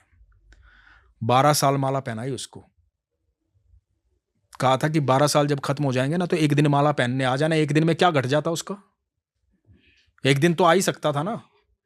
मैं लगातार 12 साल आंधी तूफान में गया हूं, तो एक दिन वो नहीं आ सकता था सब कुछ छोड़ के, पर नहीं आया। उसके लिए 56 भोग बनाए थे मैंने, सारा पकवान बना के फूल माला तैयार करके बैठा था, सुबह से इंतजार कर लिया, अब नहीं आया तो छोड़ के जा रहा हूं यहां से। तो बोले बाबा भूखे हो आप सुबह से, खा लो बैठ के कुछ, चले जाना, अभी तो गैया जाने में समय लगेगा। बोले बैठ जाओ, शांत हो जाओ, कोई बात नहीं। बैठे, खोला तो बोले बाबा मुझे भी भूख लगी है, मुझे भी खिला दो। तो उन्होंने बोला कि खा ले तू। बोले मेरे हाथ तो गोबर से सने हुए हैं ना, अपने हाथों से खिला दो, मैं तो सारे दिन से गैयों के साथ था। तो कृष्णदास ने अपने हाथों से खिलाने लगे भगवान को, उस बालक को। तो भगवान एक जैसे ही एक निवाला दिया भगवान के मुंह में, तो भगवान रोने लगे, बालक रोने लगा। तो कृष्णदास ने पूछा कि तुम क्यों रो रहे हो? अभी तो अपने हाथ से खिला रहा हूं। एक तो तुम्हारा यहां के लोगों का है ना, बड़े नखरे हैं अपने आप में, मैं ऐसे नहीं खाऊंगा, ऐसे खाऊंगा, मैं ऐसे नहीं करूं, सब नखरे वाले हो तुम लोग। यहां नंद के घर में सब नखरे वाले रहते हैं, गुस्सा तो थे ही वो। तो रो क्यों रहे हो? बोला बाबा माला नहीं पहनाओगे आज? तो तब कृष्णदास को लगा कि ओह, तो भगवान प्रकट हुए। बोले कि जब जब तुम माला पहनाते हो ना, तो मुझे ऐसा लगता है तुम मुझे आलिंगन दे रहे हो। आज तुम सुबह से आए नहीं, तुम्हारा इंतजार किया था मैंने। सुबह से भक्तों की भीड़ थी, बहुत लोग मिलने आए थे, मैंने सुबह से कुछ खाया भी नहीं है क्योंकि तुम्हारे यहां खाना था। तो कृष्णदास भड़क गए। बोले अच्छा अब मनाने आए हो मेरे को, समझ गया मैं। अपना वो झोला लपेटा, बोले बस ठीक है, हो गया तुम्हारा, अब चल रहा हूं मैं, समझ गया मैं सारी बात। बोले अरे बाबा रुको, क्या समझ गए, क्या बात कर रहे हो? बोला मैं समझ गया तुम क्यों आए हो। बोले अरे लेकिन क्यों आया हूं मैं, कैसे समझ गए? अब चलते जा रहे हैं आगे आगे, पीछे पीछे कृष्ण चलते जा रहे हैं। बोले मैं समझ गया, क्योंकि मैं बरसाना जा रहा था राधा रानी के पास, नाम भी रखूंगा राधा दास, शिकायत करने, कृष्णदास नहीं रहूंगा अब मैं। और जैसे ही मैंने सोचा ना मैं राधा के पास जा रहा हूं, इसलिए पीछे पीछे आ गए तुम। और ये शिकायत और झगड़ा करते करते पहुंचते हैं कृष्णदास महल में, और वहां जाकर के राधा रानी को देखते हैं तो बाल स्वरूप कृष्ण दिखाई देते हैं, जो पीछे थे। और जब पीछे पलट के देखते हैं तो राधा दिखाई देती है। ये कृष्णदास की कहानी थी, ये इसी युग की कहानी है। क्या इसी युग का प्रसंग है ये, कलयुग का ही। सर कलयुग मतलब मैं आपको बताऊं, मैं तो दावे के साथ कहता हूं, आप जाओ ब्रिज में, मंदिर बंद भी हो जाए, द्वार बंद भी हो जाए तो घबराओ मत, उस ब्रिज में घूमो, ये कह के जाओ कि प्रभु आपसे मिलने आया हूं। सर आपकी मुलाकात 100% होगी। हो सकता है उस समय आभास ना हो, लेकिन जब आप लौट आएंगे तो आपको जरूर आभास होगा कि आप कृष्ण से कहाँ मिले, कहाँ राधा रानी से मिले। 110% आपकी मुलाकात होगी सर। आप बस ये बोल के जाओ कि मैं मिलने आ रहा हूँ आपसे, मिलना आया आपको। लोग जाते हैं दर्शन करने, इसलिए दर्शन ही होते हैं। मिलने जाए, मिलने जाओ उनसे, आपकी मुलाकात होगी सर। और फिर मैं ये सारी बातें अंत में ये कह रहा हूँ कि ये जितनी बातें मैंने कही है ना सर, ये मेरे अनुभव हैं, ये मैं किसी पे थोप नहीं रहा मेरे विचारों को, ये मेरे अनुभव हैं। आप इस पे बिलीव करना चाहे करें, ना करना चाहे ना करें, क्योंकि मैं चाहता हूँ आप भी अपना अनुभव करें। Amazing, amazing. मुझे तो सच में ये अभी यहाँ विराम देने का मन नहीं कर रहा है, लेकिन समय काफ़ी हो गया, आपने इतना समय दिया, इतनी सारी बातें बताई, जी, बहुत कुछ सीखने को मिला मुझे। और मैं लोगों पर छोड़ता हूँ कि अगर लोगों की डिमांड आती है कि इसका पार्ट 2 चाहिए, तो मैं दोबारा आपको तकलीफ दूंगा। आपकी मर्जी होगी आप आए ना आए, लेकिन मैं आपको तकलीफ ज़रूर दूंगा। धन्यवाद अनु सर, इतना समय देने के लिए, यहाँ तक आने के लिए बहुत बहुत धन्यवाद। Thank you so much sir. Hare Krishna. Hare Krishna.